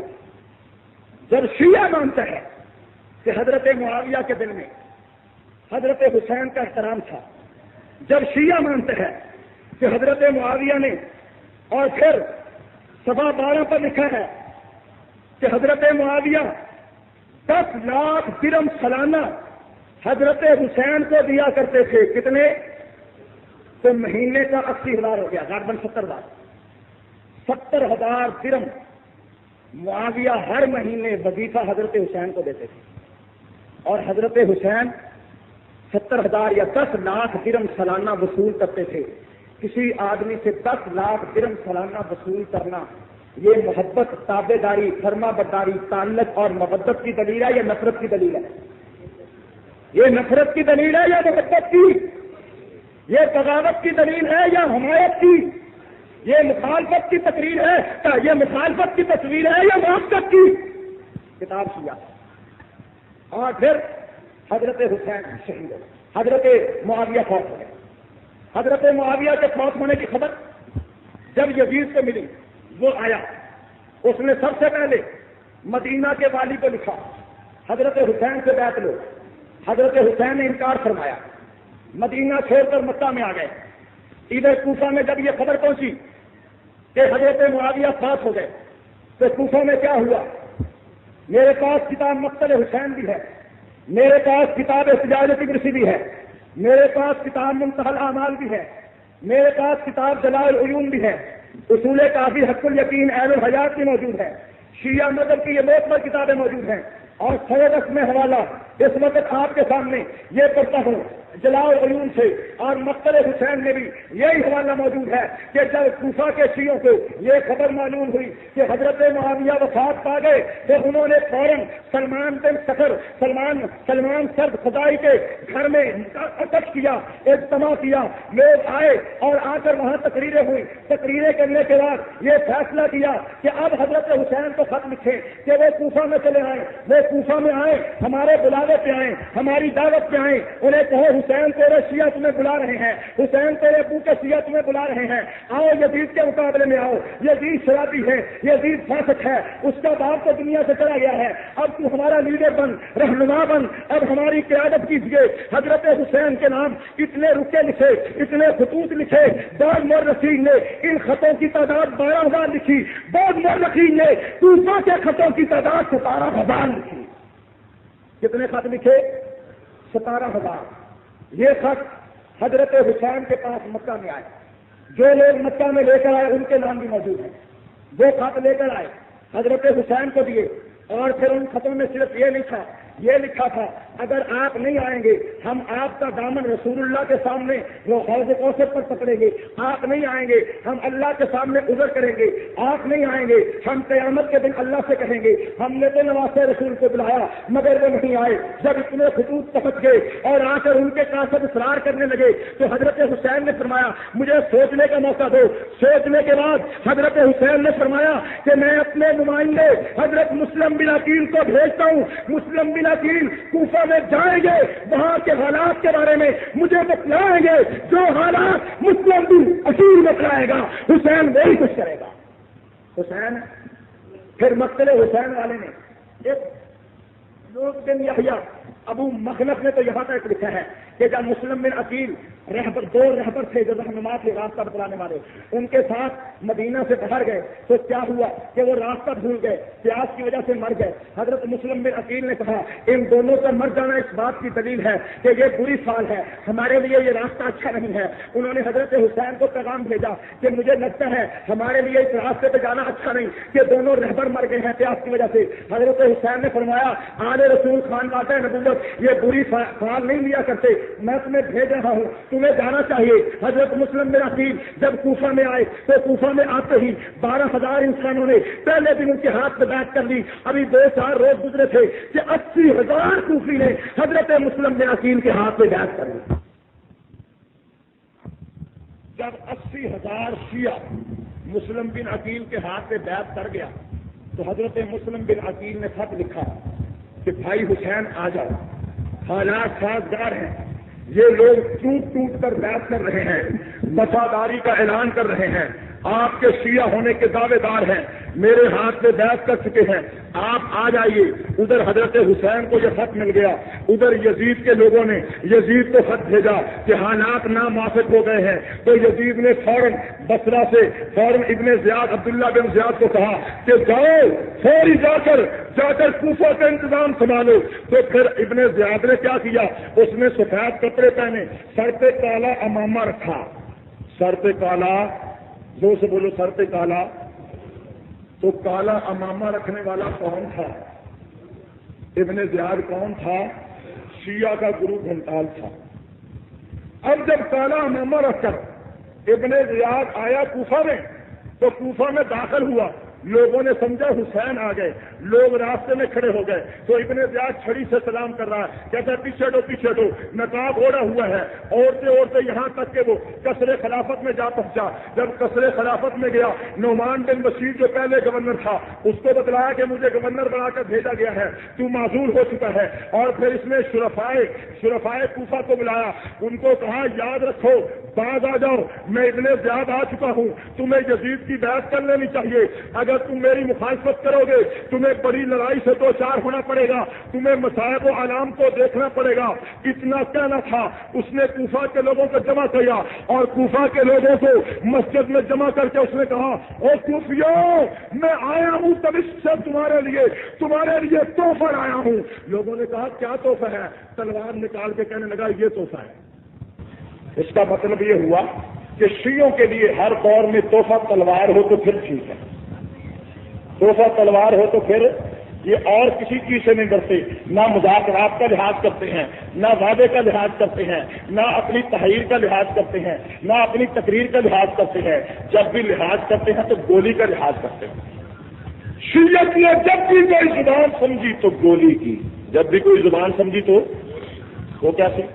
ابن زیاد نے کہا تلوار لایا، اس نے کہنے کی ضرورت تھی، سب نے حضرت مسلم بن عقیل کی بیعت توڑ دی۔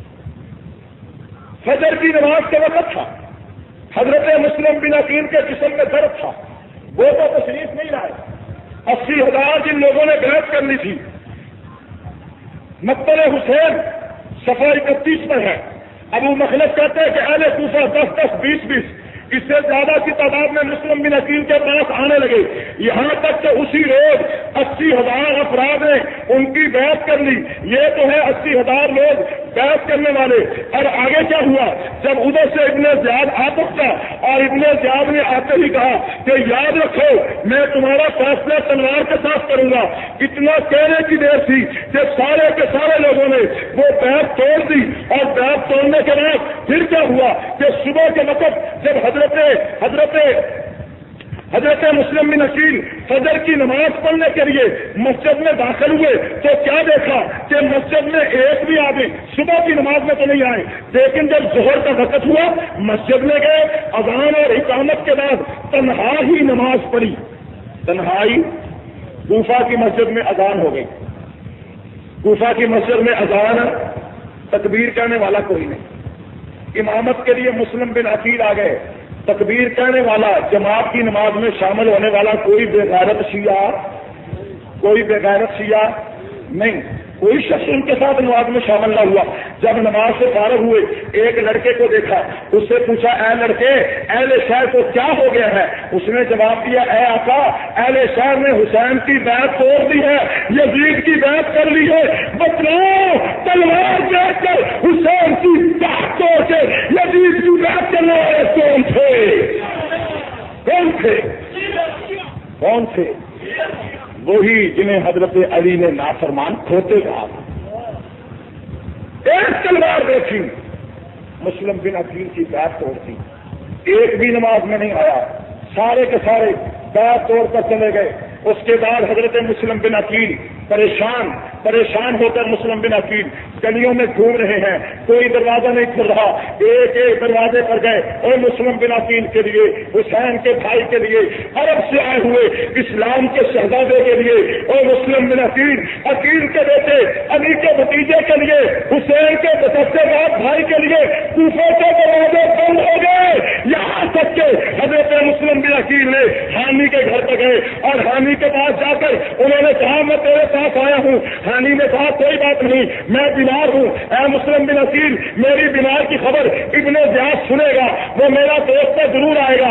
آپ ایسا کریں میں آپ کو تلوار دیتا ہوں, چھپ کر بیٹھ گئے. جب ابن زیاد آئے گا میرے حال احوال پوچھے گا, میں اپنی تگڑی اتاروں گا. یہ علامت ہوگی کہ تم حملہ کر دے, تو اس کا ابن زیاد کو قتل کر دینا تاکہ معاملہ ختم ہو جائے, تاکہ معاملہ ختم ہو جائے. اب حامی نے ابن زیاد کو پیغام بھیجا کہ تو بڑا بے وفا ہے, میں بیمار ہوں تو میرے پاس آیا نہیں. ابن زیاد حامی کے پاس آیا, اس کے ساتھ اس کا بادی گارڈ بھی تھا, اور اس نے آ کر حال احوال پوچھنے شروع کر دیے. تو فوراً حامی نے اپنی پگڑی اتاری اور زمین پر رکھ دی. ادھر ادھر دیکھا کوئی نہ آیا, اس نے پھر پگڑی سر پہ رکھ لی, پھر پگڑی اتاری, پھر زمین سر پہ رکھ لی. پھر اس نے اشعار کرنے شروع کر دیے. اس نے کہا ہو درخت, اور اشعار کا مطلب یہ تھا کیا رہا تھا یہ انتظار کیوں ہے, کیا سلمہ کو جواب نہیں دو گے؟ سلمہ کو خوش آمدید کہو, یعنی سلمہ سے مراد ابن زیاد, اس کو خوش آمدید کہو. اس تمام کو بھی جو اس کی سلامتی چاہتے ہیں, یعنی جو اس کے ساتھ ہیں انہیں بھی ختم کر دو. کیا خوش ذائقہ پانی نہیں ہے کہ میں پیاس میں پیوں؟ اگر میں تلخ ہو گیا ہوں میرا دل اسی میں لٹکا رہے گا. اگر سلمہ کو تمہاری چال بازی کا معمولی سا احساس بھی ہو گیا, تمہیں اس کی چال بازی سے بے خوف نہیں ہونا چاہیے. وہ مقرر ان اشعار کو پڑھتے رہے, مگر عبید اللہ بن زیاد نہ سمجھ سکا. اس نے کہا یہ شعر ہی پڑھتے چلے جا رہے ہیں, میں ان سے پوچھ رہا ہوں کیا حال ہے؟ وہ کہتے ہیں سلمہ کو خوش کر دو. میں اسے پوچھ رہا ہوں کیا حال ہے؟ وہ کہتے ہیں سلمہ کو پانی پلا دو. یہ کیا کہہ رہا ہے؟ تو لوگوں نے کہا دراصل اس کو بیماری زیادہ ہو گئی ہے, اس کا دماغ خراب ہو گیا, اس کا دماغ خراب ہو گیا ہے. تو تھوڑی دیر کے بعد وہ اٹھا اور اپنے گھوڑے پہ بیٹھ کے چلا گیا. اور مسلم باہر نکلے تو حانی نے کہا کون سی بات اس کے قتل میں مانے ہوئی؟ مسلم نے کہا ایک روایت میں نے رسول اللہ سے سنی ہے, آپ نے فرمایا تھا اگر کوئی مسلمان کو قتل کر دے تو اس کا ایمان نہیں آتا, اگر کوئی مسلمان کو قتل کر دے تو اس کا اپنا ایمان ہے. تو گویا کہ مسلم بن عقیل نے یہ اشارہ دیا کہ ابن زیاد مسلمان ہے, ابن زیاد مسلمان ہے. یہ بھی اس لیے کہا کہ وہاں کے کوفی جو اس کے ساتھ مل گئے تھے. لیکن حامی نے کہا اگر آپ اسے قتل کر دیتے تو وہ ایک کافر ہوتا, اگر آپ اسے ایک قتل کر دیتے تو وہ ایک کافر ہوتا. پھر اس میں بڑی تفصیل ہے کہ حضرت مسلم بن عقیل کو تلاش کیسے کرایا گیا, تلاش کرا کے مسلم بن عقیل کو گرفتار کیسے کیا گیا, مسلم بن عقیل نے مقابلہ کیسے کیا, پھر مسلم بن عقیل کو شہید کرانے کے لیے ابن زیاد نے کیا کیا, اور مسلم بن عقیل نے آخری خط حسین کے نام پہ کیا لکھا. ادھر سے حضرت حسین کو جب خط پہنچا کہ 80,000 آدمی نے بیعت کر لی ہے, تو حضرت حسین مکہ سے چل پڑے, اور مکہ سے آپ اس راستے پہ چل پڑے جو راستہ کوفہ کی طرف جاتا تھا. خط مل چکا تھا, آپ چلتے جا رہے تھے. راستے میں جب آپ نکلنے لگے, حضرت عبداللہ ابن عباس نے, حضرت عبداللہ ابن عمر نے, حضرت عبداللہ ابن جعفر طیار نے آپ کو روکا, صحابہ کرام نے آپ کو روکا, فرمایا نہ جائیے حسین, ان غداروں کو دھوکہ نہ کھاؤ, ان غداروں مکاروں فریبیوں پر آپ توجہ نہ کریں. جن لوگوں نے آپ کے ابو سے وفا نہیں کی, جن لوگوں نے حسن سے وفا نہیں کی, یہ آپ سے وفا نہیں کریں گے. آپ کوفے مت جائیے, مکہ بیٹھ جائیے, مدینہ بیٹھ جائیے, ہمیں آپ کی جان کا خطرہ نظر آتا ہے. لیکن حضرت حسین نے فرمایا اب اگر میں نہیں جاتا ہوں تو لوگ بزدل کہیں گے، اب اگر میں نہیں جاتا ہوں تو لوگ عذر کریں گے اور قیامت تک یہ کہیں گے حسین کو بلایا، نبی کے نواسے کو بلایا مگر وہ نہیں آئے۔ آپ نے خط لکھا، اس خط کا ذکر ہے، اس خط میں لکھا میرے شیعو، میرے مومنوں، میرے شیعو، میں آ رہا ہوں، میں تمہارے پاس پہنچنے والا ہوں، تم میرے لیے تیار ہو، میری تیاری کرو۔ اور جب حضرت حسین مقام زبانہ پر پہنچے تو آپ کو خبر ملی کہ حضرت مسلم بن عقیل شہید کر دیے گئے، حضرت مسلم بن عقیل شہید کر دیے گئے۔ اب آپ نے واپس موڑنا چاہا تو حضرت مسلم بن عقیل کے بھائی بگڑ گئے کہ ہم اپنے بھائی کا بدلہ دیے بغیر نہیں جائیں گے۔ اب آپ تھوڑی سی اور آگے چلے ہیں، 1-2 منزلوں پر، یہ بات بھی ذہن میں ہے، آپ مدینہ سے مکہ آئے، یہ 350 میل کا سفر ہے، مکہ سے کوفہ 1000 میل کا سفر ہے، اور کوفہ سے شام 850 میل کا سفر ہے۔ یہ سفر ہے جو یہ 850 میل کا یہ سفر تھا، بلکہ بلا یہ سفر کی تفصیلات بھی آپ کے علم میں رہنی چاہیے تاکہ اگلی بات آپ سمجھ سکیں۔ مدینہ منورہ سے مکہ اس نے لکھا ہے 440 میل ہے، اور مکہ سے کوفہ 1000 میل ہے، کوفہ سے دمشق 33 میل 440 میل ہے، 440 میل کوفہ سے دمشق ہے۔ اور اب یہ بات آپ کے ذہن میں رہنی چاہیے، حضرت حسین مکہ سے جا رہے ہیں کوفہ، مقام زبانہ پر آپ کو یہ خبر ہوئی، آپ آگے بڑھے، اور جب آگے بڑھے تو ادھر سے آپ کے سامنے ابن زیاد اپنی فوجیں لے آیا، اور ابن زیاد کے فوجیوں نے آپ کو گھیر لیا اور آپ کو گھیر کر کہا ہم آپ کو آگے نہیں بڑھنے دیں گے۔ اور جب ابن زیاد کے ساتھ فوجیوں نے آپ کو گھیر لیا تو اب یہ بات آپ کے ذہن میں رہنی چاہیے کہ اس فوج میں مکی کوئی نہیں تھا، اس فوج میں مدنی کوئی نہیں تھا، اس فوج میں شامی کوئی نہیں تھا، 80,000 کی فوج میں سارے کے سارے کوفی تھے، سارے کے سارے۔ حوالہ مقتل حسین کا، مقتل حسین کا حوالہ 80,000 کا لشکر ہے، صفحہ نمبر نوٹ کر لیجیے، مقتل حسین صفحہ نمبر 66، اور اس میں لکھا ہے کہ حضرت حسین ابو مصرف کہتا ہے پہلا جھنڈا جو حسین علیہ السلام سے جنگ کے لیے لہرایا گیا یعنی ان کے خلاف وہ عمر بن اسد تھا، اس کا جھنڈا تھا، اس کی مداتی میں 6000 سوار تھے۔ پھر ابن زیاد نے شیخ بن ربی کو بلایا، جھنڈا دے کر 4000 سوار اس کی مداتی میں کیے۔ اس کے بعد عروہ بن قیس کو بلایا، اسے بھی جھنڈا دے کر 4000 سوار دیے۔ پھر سنان بن انس کو بلایا، جھنڈا دیا، اس کے ساتھ بھی 4000 سوار کیے۔ راوی کہتا ہے کل لشکر 80,000 کوفی پر مشتمل تھا، 80,000 80,000، دوسرے لفظوں میں کہو کل لشکر 80,000 شیعوں پر مشتمل تھا، 80,000 نافرمان گدوں پر مشتمل تھا، 80,000 علی کا دل دکھانے والوں پر مشتمل تھا، 80,000 علی کی محبت کے جھوٹے نعرے لگانے والوں پر مشتمل تھا۔ یہ وہ 80,000 ہیں جنہوں نے مسلم بن عقیل کی بات کی اور ابن زیاد کے در سے بات توڑ دی۔ اب مجھے بتلاؤ، اب یہاں تک لکھا ہے اس میں کوئی شامی یا حجازی نہیں تھا، اس میں کوئی شامی یا حجازی، تو اب بتلاؤ حسین کے مقابلے میں جو لشکر آیا وہ کس کا تھا؟ بولو بولو کس کا تھا؟ وہ لشکر کس کا تھا؟ چیلنج ہے مجھے دنیا شیعت کو، میرا چیلنج ہے ثابت کر دے کہ یہ لشکر شامیوں کا تھا، ثابت کر دے یہ لشکر حجازیوں کا تھا۔ حجاز والے سنی تھے، مکہ والے سنی تھے، مدینہ والے سنی تھے، شام والے معاویہ کے ساتھ تھے، اور حضرت حسین کے دم بھرنے والے تو کوفہ کے لوگ تھے۔ سنیوں سے نکل کر حضرت حسین شیعہ کے پاس چلے گئے اور شیعوں نے ابن زیاد کے ساتھ مل کر حسین کا محاصرہ کر لیا، شیعوں نے مسلم بن عقیل کو تنہا چھوڑ دیا۔ بتلاؤ کربو بلا کی وادیوں میں حسین کا گھیرا کرنے والے کون تھے؟ کون تھے؟ پانی بند کرنے والے کون تھے؟ کنویں کو پہرا دینے والے کون تھے؟ سراج کو بند کرنے والے کون تھے؟ اب حوالہ سن، صحیح بخاری کا حوالہ ہے۔ حضرت حسین نے فرمایا میں 3 شرطیں پیش کرتا ہوں، 2 شرطوں کا مقتل حسین میں اور جلال العیون میں بھی ذکر ہے۔ وہ شرطیں کیا تھی؟ ان شرطوں میں یہ تھا کہ لوگوں یا مجھے واپس مدینے جانے دو، یا مجھے واپس مدینے، اور مدینہ سنیوں کا مدینہ، تو حسین نے کیا کہا کہ مجھے سنیوں کو بات مجھے واپس مدینے جانے دو، ایک شرط۔ دوسری جب مجھے اسلام کی سرحدوں پہ جانے دو، کیوں کہ وہاں بھی لڑائی کرنے والے سنی تھے، لڑائی کرنے والے شیعہ تو سارے کوفہ میں تھے۔ تیسری شرط پھر مجھے شام میں جانے دو، میں جانوں اور یزید جانوں، میں جانوں اور یزید جانے۔ اب اگر اس لشکر میں شامی ہوتے، یزید کے فوجی ہوتے، تو وہ خوشی خوشی کہتے ٹھیک ہے جی آپ یزید کے پاس جائیں۔ اگر اس لشکر میں شامل ہوتے وہ اس بات پہ خوش ہوتے کہ حسین خود شام جا رہے ہیں، ہمیں لڑنے کی ضرورت نہیں ہے، ہم اپنے ہاتھ خانواد نبوت کے خون سے کیوں تر کریں۔ اگر لشکر والے حجازی ہوتے تو وہ بھی قبول کر لیتے کہ حضرت حسین تو حجاز میں جانا چاہتے ہیں۔ اگر لشکر والے اسلام کے فوجی ہوتے، اسلام کے فوجی ہوتے تو وہ بھی اس بات پر خوش ہوتے کہ حسین ہمارے ساتھ سرحدوں پہ جانے کے لیے تیار ہے، ہمیں لڑنے کی ضرورت ہے کیا ہے۔ تو سمجھ میں کیا آیا کہ لشکر والے شامی بھی، لشکر والے حجازی بھی، لشکر والے اسلامی فوجی بھی، تو لشکر والے کون تھے؟ کون تھے؟ زور سے بولے، ہاتھ تو نہیں گئے۔ دوسرا کیس چل رہے ہیں، تیسرا تو چلنا ہے۔ اب یہ تھے، اب حضرت حسین نے فرمایا مجھے جانے دو۔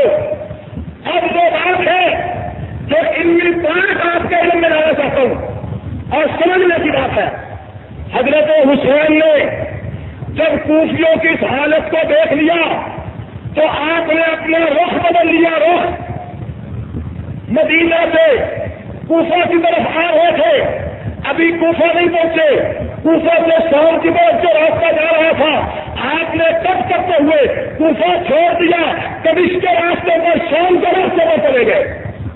شام کے راستے پر حسین کا شام کے راستے پر چلے جانا اس بات کی دلیل ہے کہ حسین نے شیعہ تو منہ موڑ لیا، حسین نے شیعوں سے منہ اور دمشق کے راستے پر چلے گئے۔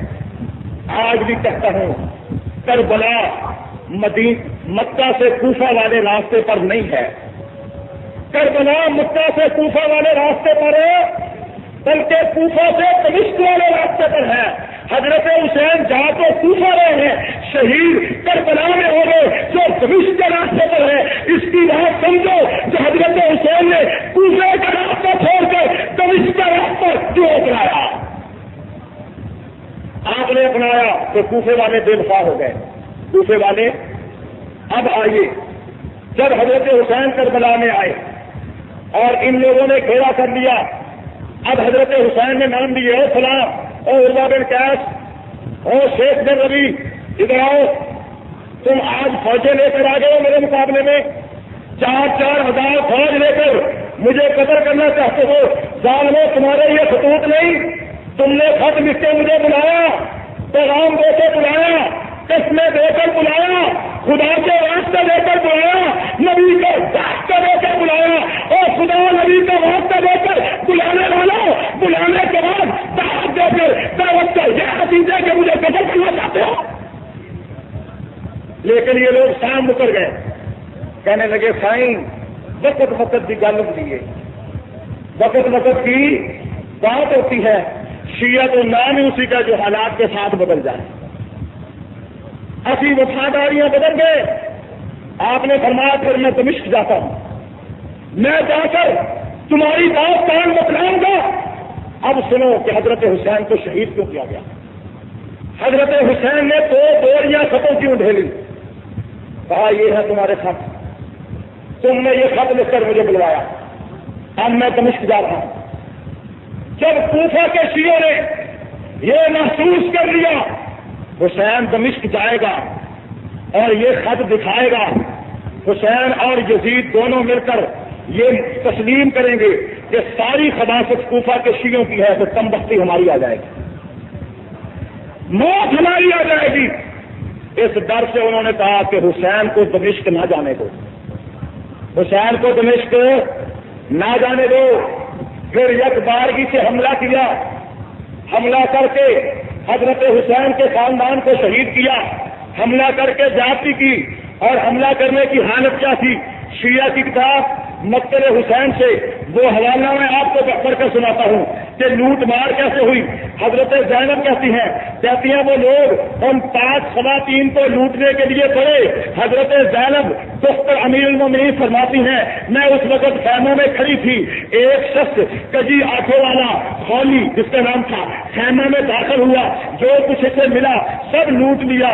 پھر اس کی نگاہ علی بن حسین یعنی حضرت زین العابدین پر پڑی، وہ چمڑے کا گدا بھی ان کے نیچے سے لے کر چلا گیا، اس نے گدا نیچے سے پھینک لیا، آپ کو زمین پر گرا دیا۔ پھر وہ میری طرف متوجہ ہوا، میرے سر سے چادر اتار لی، پھر ان کی نظر میری بالیوں پر پڑی، اس نے میری بالیاں اتار لی، میرے کانوں کے گوشوارے اتار لیے، پھر اس نے حسین کی بیٹی کے پاؤں سے تازیب کھینچی، تازیب نہیں نکلی تو اس نے توڑ کے کھینچ لی، اور وہ یہ چیزیں لے بھی رہا تھا، رو بھی رہا تھا، یہ چیزیں لوٹ بھی رہا تھا اور کیا کر رہا تھا، رو بھی رہا تھا۔ میں نے کہا تم روتے کیسے ہو، ہماری چیزیں بھی چھینتے ہو، ہم سے ہر چیز کھینچتے بھی ہو، روتے بھی ہو، تو کہتے ہیں اہل بیت کی مصیبت پر روتا ہوں، اہل بیت کی مصیبت پر چیزیں بھی کھانتے ہو اور روتے بھی ہو۔ یہی حوالہ نور العین صفحہ 128 پر ہے، یہی حوالہ انوار نورانیہ کے صفحہ 240 پر ہے۔ اس نے کہا میں روتا اس لیے ہوں کہ میں اہل بیت سے محبت کرتا ہوں۔ اس نے کہا، حضرت ظالم نے کہا، وہ ظالم اگر اہل بیت سے محبت کرتا ہے، مال کھینچتے ہوئے روتا بھی ہے تو پھر ظلم کیوں کرتا ہے، جاتی کو کرتا ہے، اور میری اوڑھنی کو کھینچتا ہے، میرے کانوں کی بالیاں کو کھینچتا ہے، ہمارے گھر کو لوٹتا کیوں ہے؟ کہنے لگا اگر میں نہ لوٹا، میں نے نہ لوٹا تو کوئی اور لوٹ لے گا۔ میں روتا تو اس لیے ہوں کہ آپ کے ساتھ بڑی زیادتی ہو رہی ہے، آپ کے ساتھ بڑی، لیکن چیزیں اس لیے لوٹ رہا ہوں کہ اگر میں نے نہ لوٹی تو کوئی اور لوٹ لے گا۔ محبت دیکھو، یہ وہ لوگ ہیں جو مارتے بھی ہیں اور رونے بھی، یہ وہ لوگ ہیں جو قتل بھی کرتے ہیں اور روتے بھی، یہ وہ لوگ ہیں جنہوں نے قتل بھی کیا اور پیٹتے بھی ہیں۔ اور تم نے خاندان حسین کی بالیاں نوچی، تم نے خیمے جلائے، تم نے زین العابدین کا گدا لوٹا، زین العابدین کا گدا لوٹ کر رونے والے سزا ہوتے ہوں گے۔ یہ تو کربلا میں کیا، کربلا میں میں نے جتنے نام لیے یہ سب کے سب نام شیعہ کے ہیں، یہ سب کے نام سب نام، اور ان شیعوں نے حضرت حسین کو خط لکھے تھے، ان خطوط میں ان کا نام ہے، خط لکھ کر بلایا، جب حسین آگے تو قتل کرنے کے درپے ہو گئے۔ اب بتلاؤ قتل کرنے کے درپے کون ہوئے؟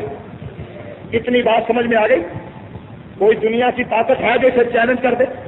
کوئی دنیا کا مصنف اٹھے، قتل کرنے والے کو شیعہ سے الگ ثابت کرے، قتل کرنے والے قاتلوں کو سنی ثابت کرے، حجازی ثابت کرے، شامی ثابت کرے، میں منہ مانگا انعام دیتا ہوں۔ اور اگر میں شیعہ کی کتابوں سے یہ ثابت کرنے میں کامیاب ہو گیا ہوں کہ بلانے والے بھی شیعہ ہیں، لوٹنے والے بھی شیعہ ہیں، قتل کرنے والے بھی شیعہ ہیں، تو تمہیں قاتل مانا جائے گا۔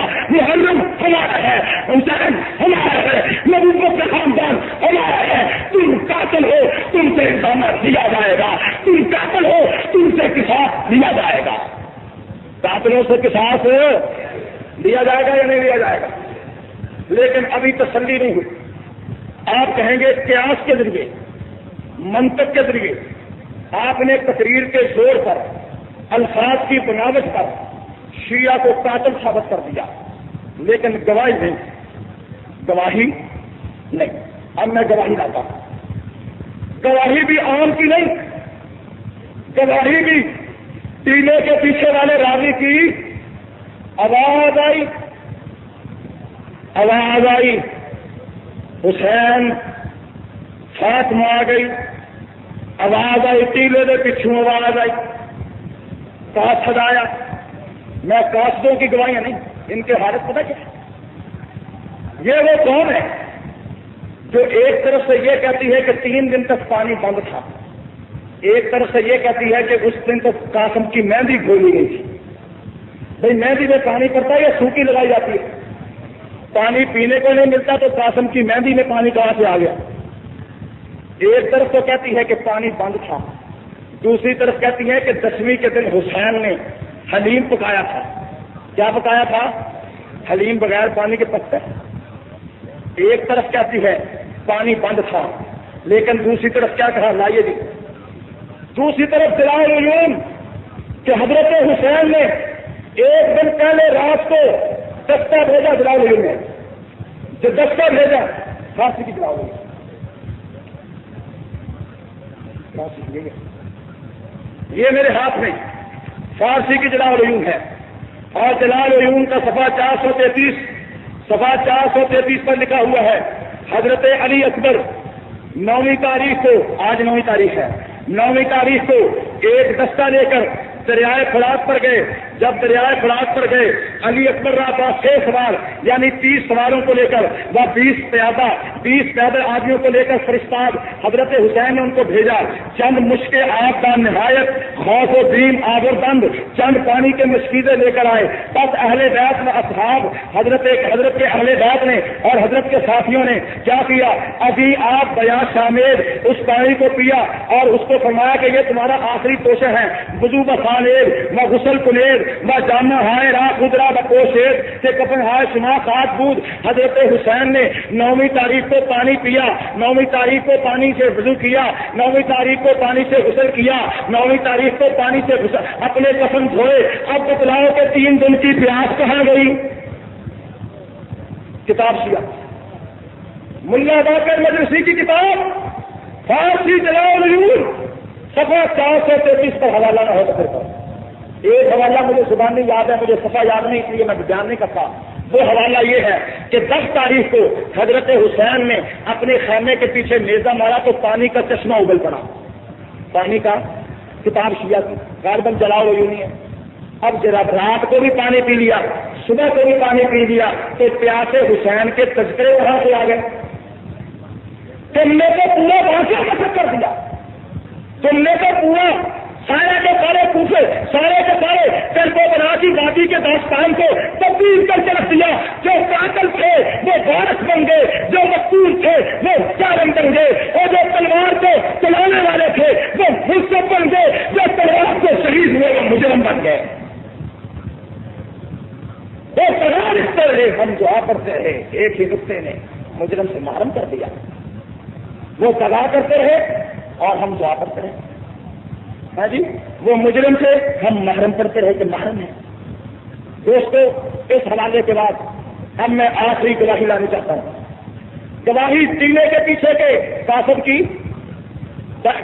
یہ گواہی چھپے ہوئے کسی حافظ کی نہیں، گواہی کسی اور آدمی کی.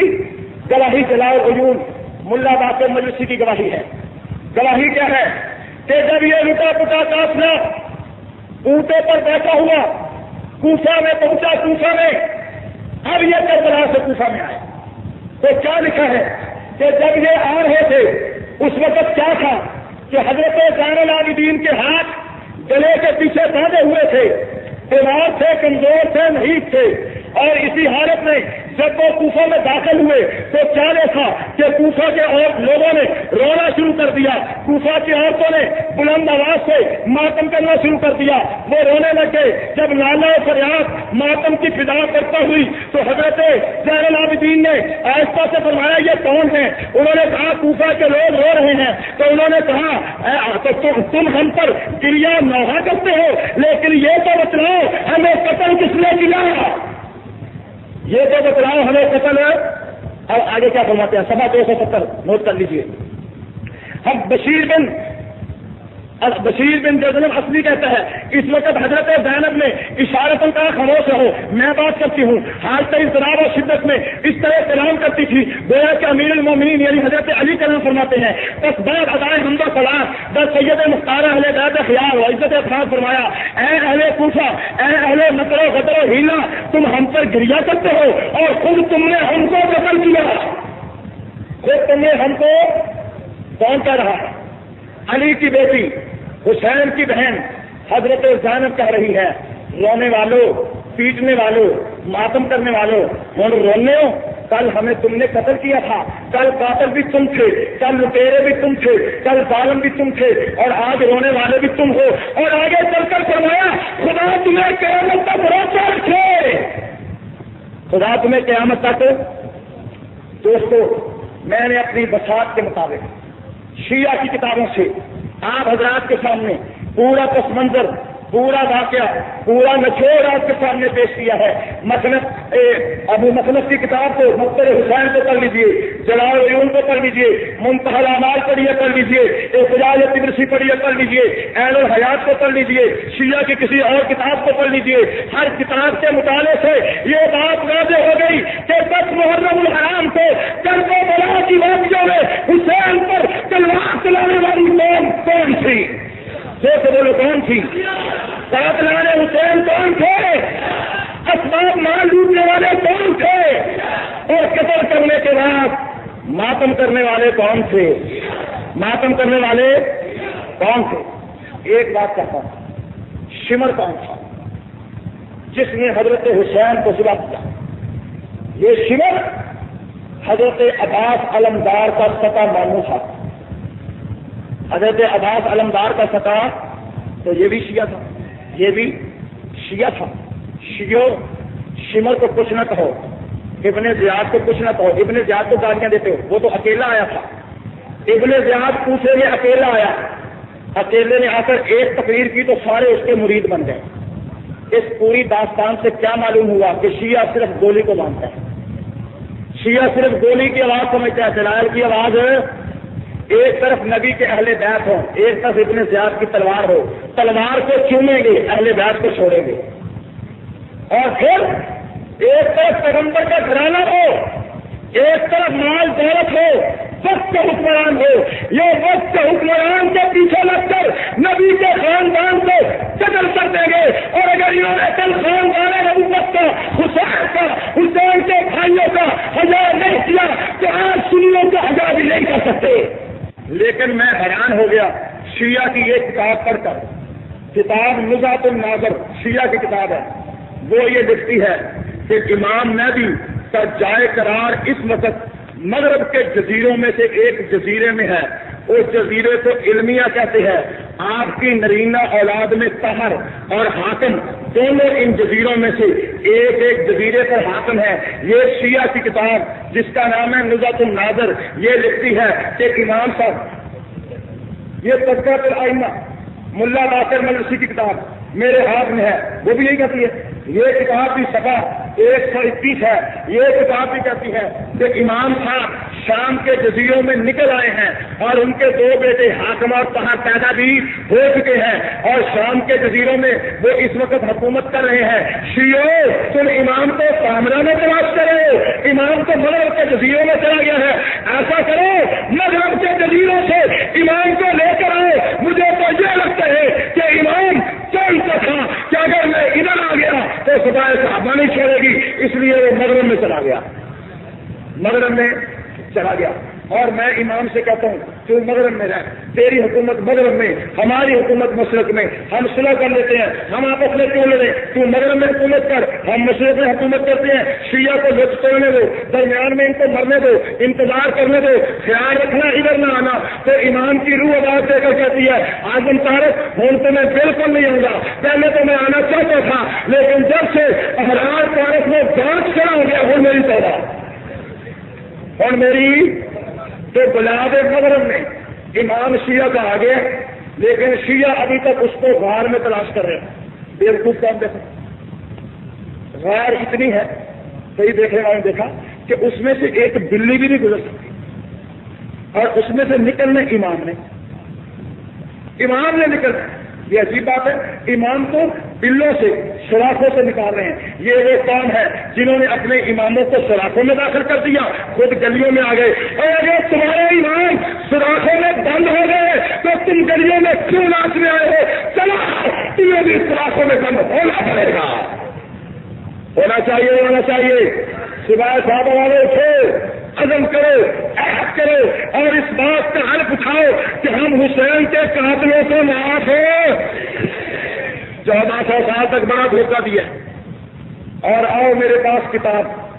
شیعہ کہے گا کہ جناب زین العابدین نے تو ہمیں قاتل کہہ دیا, ہماری کتابوں نے تو ہمیں قاتل کہہ دیا, زینب نے تو ہمیں قاتل کہہ دیا, ہم نے خود تو اپنے آپ کو کبھی قاتل نہیں کہا, ہم نے خود تو اپنے آپ کو کبھی قاتل ہے.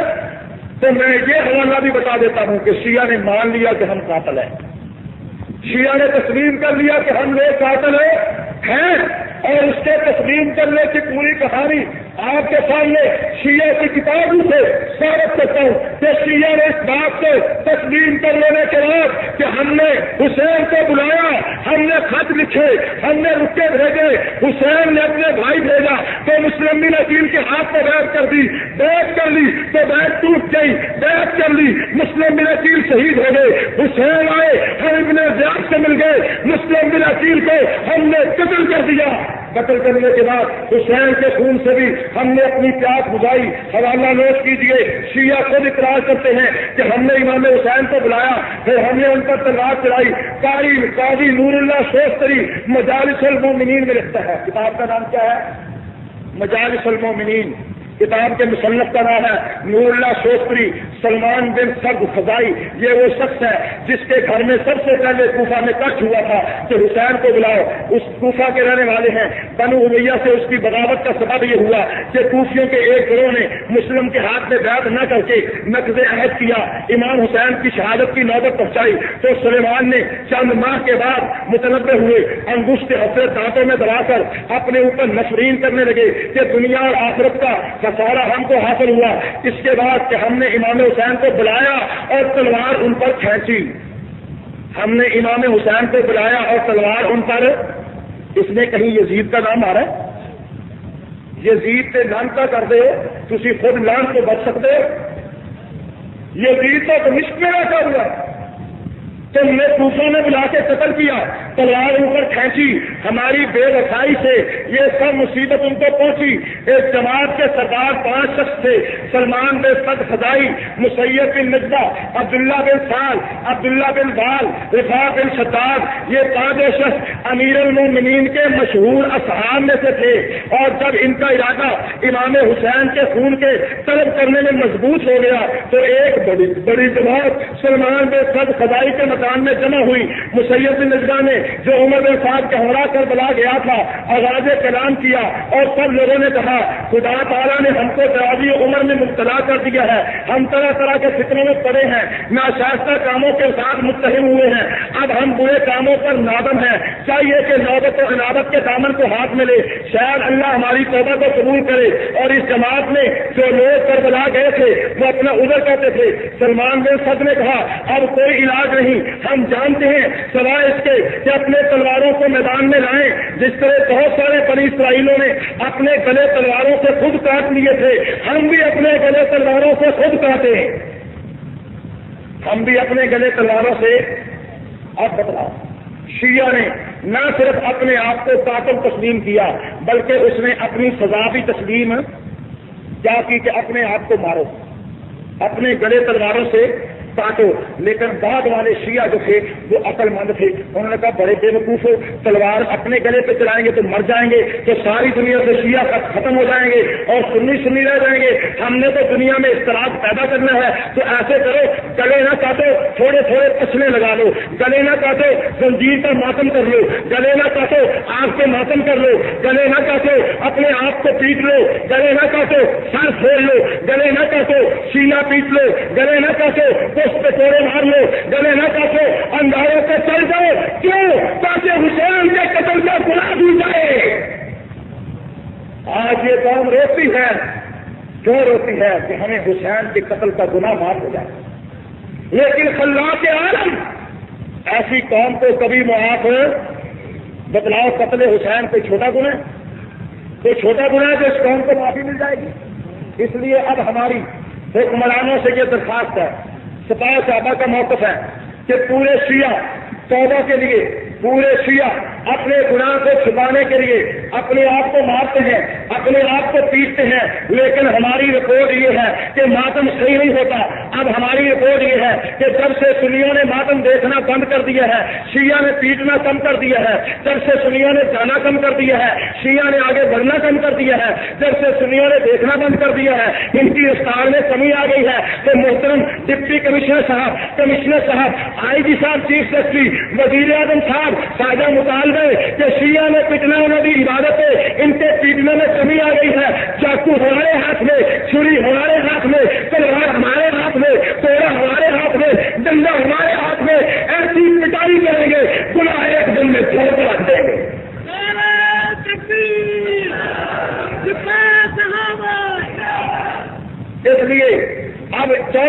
سال سے یہ پیٹ رہے ہیں مگر ان کا گناہ معاف ہو.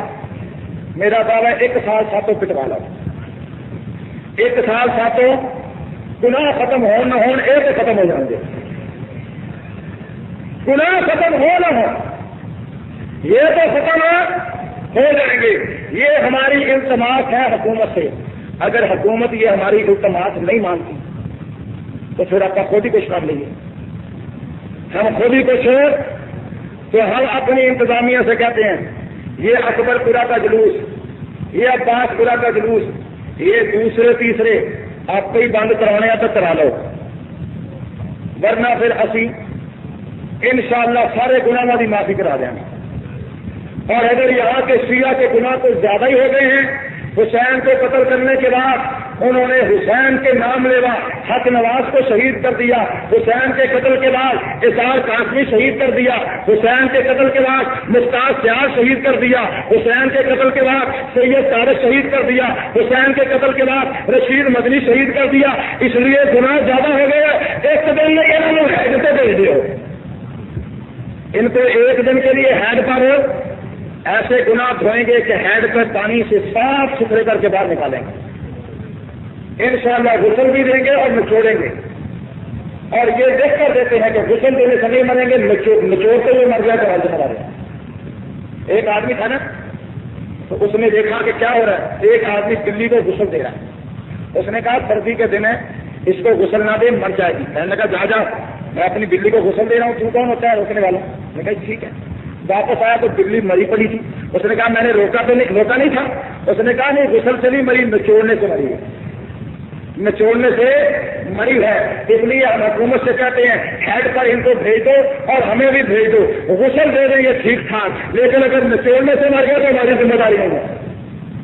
دوستو میں نے آج آپ کے سامنے یہ بات کی تھی اور اب میں اپنا تیسرا گیئر لگاتا ہوں.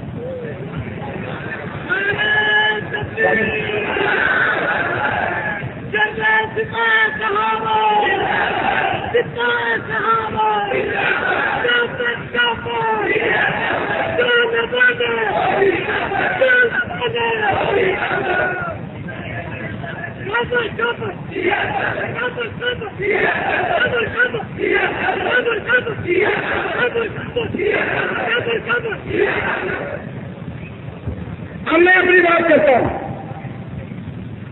جب شیعت لاکھ خان راجہ نبوت کی طاقت ہے, جب شیعت لاکھ حسین کے خون کے پینے والے زبردستی ہے, جب شیعت حسین کے معصوم بچوں کی طاقت ہے, تو پھر سوال یہ ہے کہ میرے ملک کا ریڈیو, میرے ملک کا ٹی وی, میرے ملک کا اخبار شیعت کے لیے سخت ہو گئے ہیں. اس لیے ہم یہ بات کرتے ہیں کہ جب شیعت کا تعلق اسلام سے ہے, جب شیعت کا تعلق بے سے ہے, جب شیعت کا تعلق مکان تیار سے ہے, جب شیعت کا تعلق دوسری خطاب سے ہے, تو شیعت کے لیے نہ ریڈیو دیا جا سکتے, نہ شیعت کے طرف ہم ٹی وی کر سکتے ہیں, نہ شیعت کا اخبار میں چلا دی جا سکتی ہے.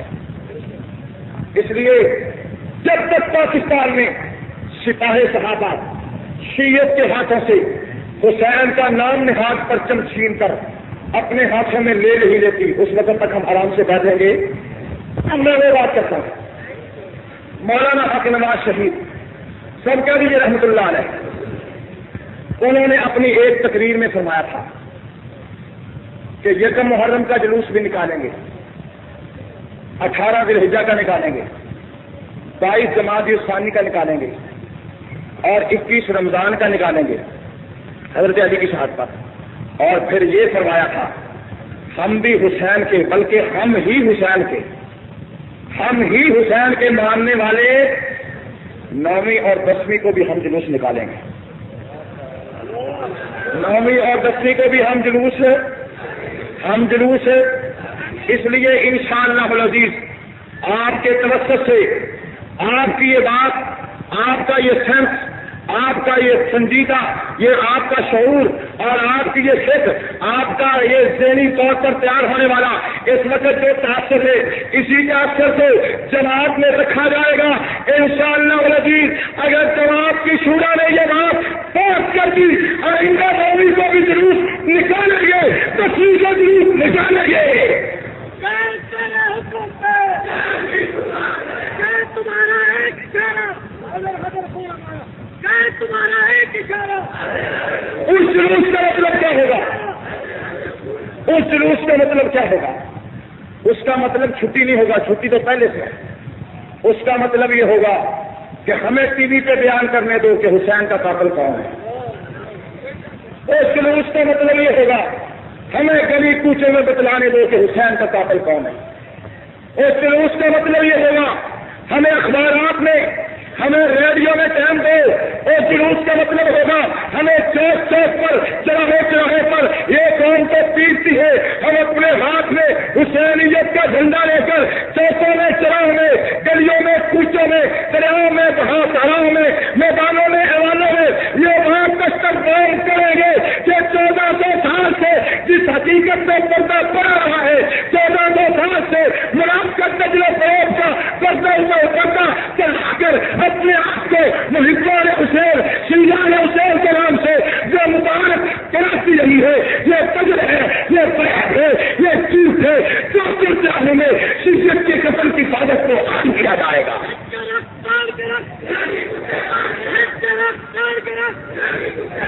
آپ یہ چاہتے ہیں کہ یہ کام ہو تو ایسا کریں، صبح کو قائد خطا صحابہ کی تقریر ہے، آپ اس میں آئیں، میں بھی ان سے کہوں گا آپ بھی مطالبہ کریں کہ جناب یہ بات جب واضح ہے کہ قاتلان حسین کون، قاتلان حسین کون، تو شیعہ حسین کو قتل بھی کریں اور ہمارے گھروں کے سامنے دندنائیں، حسین کو قتل بھی کریں، ہماری گلیوں میں ناچیں، حسین کو قتل بھی کریں، ان کا چکو برست گرے، حسین کو قتل بھی کریں، شور شرابہ بھی کریں۔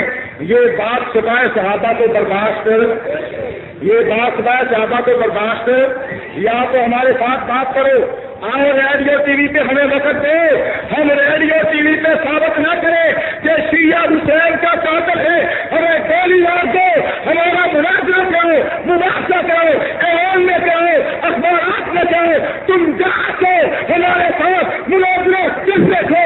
اگر حسین کا قاتل تم ہو، اگر حسین کے مال لوٹنے والے تم ہو تو تمہیں ریڈیو ٹی وی اخبارات کے لیے کوئی جگہ نہیں دی جا سکتی۔ اور اگر حسین کے قتل میں تمہارا ہاتھ ملوث نہیں ہے، حسین کے قتل میں تمہارا ہاتھ ملوث نہیں ہے، تو پھر بتلاؤ حسین کو قتل کس نے کیا؟ پھر بتلاؤ کہ حسین کو قتل کس نے کیا؟ تم بھی تلاش کرو، ہم بھی تلاش کرتے ہیں، تلاش کر لیتے ہیں۔ جو حسین کا قاتل ہے وہ اس دھرتی پہ زندہ رہنے کا اہل، زندہ رہنے کا اہل، وہ مسلمانوں کے درمیان چلنے کا اہل، وہ رشتہ ناطہ رکھنے کا اہل۔ آج سپاہ صحابہ اپنے آپ کو حسینیت کا نام دیتے ہوئے ہم ہیں حسینی، ہم ہیں حسینی، ہم ہیں غدار حسین، ہم ہیں محبان حسین، ہم ہیں غمخواران حسین، ہم ہیں وارثان حسین، ہم ہیں وفاداران حسین، ہم ہیں محبان حسین، ہم ہیں تعلق داران حسین، ہم ہیں عزاداران حسین۔ حسین کی عزاداری اگر کرنی ہے تو وارث ہم ہیں، تو کھڑے ہوگا ہم کسی دوسرے کو جعلی طور پر نہ حسین کا محب بننے دیتے ہیں، نہ وارث بننے دیتے ہیں، نہ کسی قاتل کو حسین کے لباس محبت کا لباس اڑا کر مسلمانوں میں داخل ہونے دیتے ہیں۔ کیا خیال آپ کا؟ ان کا قاتل ہونا چاہیے نہیں ہونا چاہیے؟ آج کے اجتماع سے اقتدار ہے ہماری، ہم حسینی ہیں۔ ہم کون ہیں؟ ہم حسینی ہیں۔ حسین ہمارے تھے، حسین مکہ والوں کے، حسین مدینہ والوں کے، حسین شام والوں کے، لیکن حسین گئے عراق، واپس نہیں آئے۔ یہ تو کتابی حوالے تھے، اب کچھ دوسرے حوالے بھی آ جائیں، اب تو نہیں گئے۔ حسین شیعہ کہتا ہے گھوڑا لے کر گئے، حسین تو واپس نہیں آئے لیکن گھوڑا آ گیا۔ حسین سنیوں کے پاس سے گئے، پھر واپس لیکن گھوڑا حسین گئے، حسین واپس نہیں آئے لیکن پگڑی، حسین گئے حسین نہیں آئے لیکن تلوار، حسین گئے حسین کے بچے علی اصغر گئے، علی اصغر واپس نہیں آئے، پنگھوڑا واپس، حضرت قاسم واپس نہیں آئے، مہندی واپس، مہندی آ گئی، پنگھوڑا آ گیا، زلزلہ آ گیا، دلدل آ گئی، تازیہ آ گیا، تلوار آ گئی، پگڑی آ گئی، تو ہر چیز آ گئی، حسین کہاں ہے؟ ہر آدمی کہے گا جہاں سے آئی وہی حسین ہے، جہاں سے آئی وہی، گھر لٹ گیا، چوری ہو گئی، کچھ دن گزرے، ایک آدمی کے گھر سے زیور میرے مل گئے، ایک آدمی کے گھر سے چرایا ہوا طلاق مل گیا، چار پائی مل گئی، ہر چیز اس کے گھر سے برآمد ہو گئی، تو چور بھی اسی گھر میں، یا یہ کہو کہ یہ حسین کا گھوڑا نہیں، یا یہ کہو کہ یہ وہ پگڑی، یا یہ کہو کہ قاسم کی مہندی، یا یہ کہو کہ حسین کی تلوار، یا یہ کہو کہ علی اصغر کا پگھوڑا، یا یہ کہو کہ حسین کا تازیہ نہیں ہے۔ اگر کہو گے نہیں ہے تو تم کر کو نکال کے دیکھ لینا، اگر نکل جائے تو ایک دن کہہ لو کہ پلو مسلم ہے، ایک دن کہہ لو کہ یہ گھوڑا حسین کا نہیں بلکہ پلو کسائی ہے، اگر تسی گھوڑا لے کے گڑی جاگے تو میرا نام بدل دو، ایک دن کہہ دو کہ یہ جو تازیہ ہم اٹھائے کرتے ہیں یہ حسین کا نہیں، سارے داتے ہے، یہ ایک قدم چل گیا تو نام بتا چھڑے ہو جائے، ایک دن کہہ دو کہ اے جی میں بھی لے کے آیا، یہ میں بھی ملو مراسی دیے، یہ ایک قدم چل گیا تو نام بتا دو، ایک دن کہہ دو کہ تلوار سارے پیڑ لائیے حسین بھی نہیں، تھی باہر کر دو تھوڑے دیر تیار کٹ نہ دیتی جائے اور پکڑ کے تھانے میں بند نہ کر دیا جائے، اگر حسین کا نام لیتے ہو تو بتلاؤ حسین کہاں ہے؟ اگر حسین تمہارے پاس نہیں ہے، یہ تمہاری اپنی چیز ہے تو گھروں میں رکھو، باہر لانے کی اجازت نہیں ہے، باہر لانے کی اجازت نہیں ہے۔ اللہ ہمیں سمجھ اور عمل کی توفیق عطا فرمائے۔ اللہم صلی وسلم دائما ابدا علی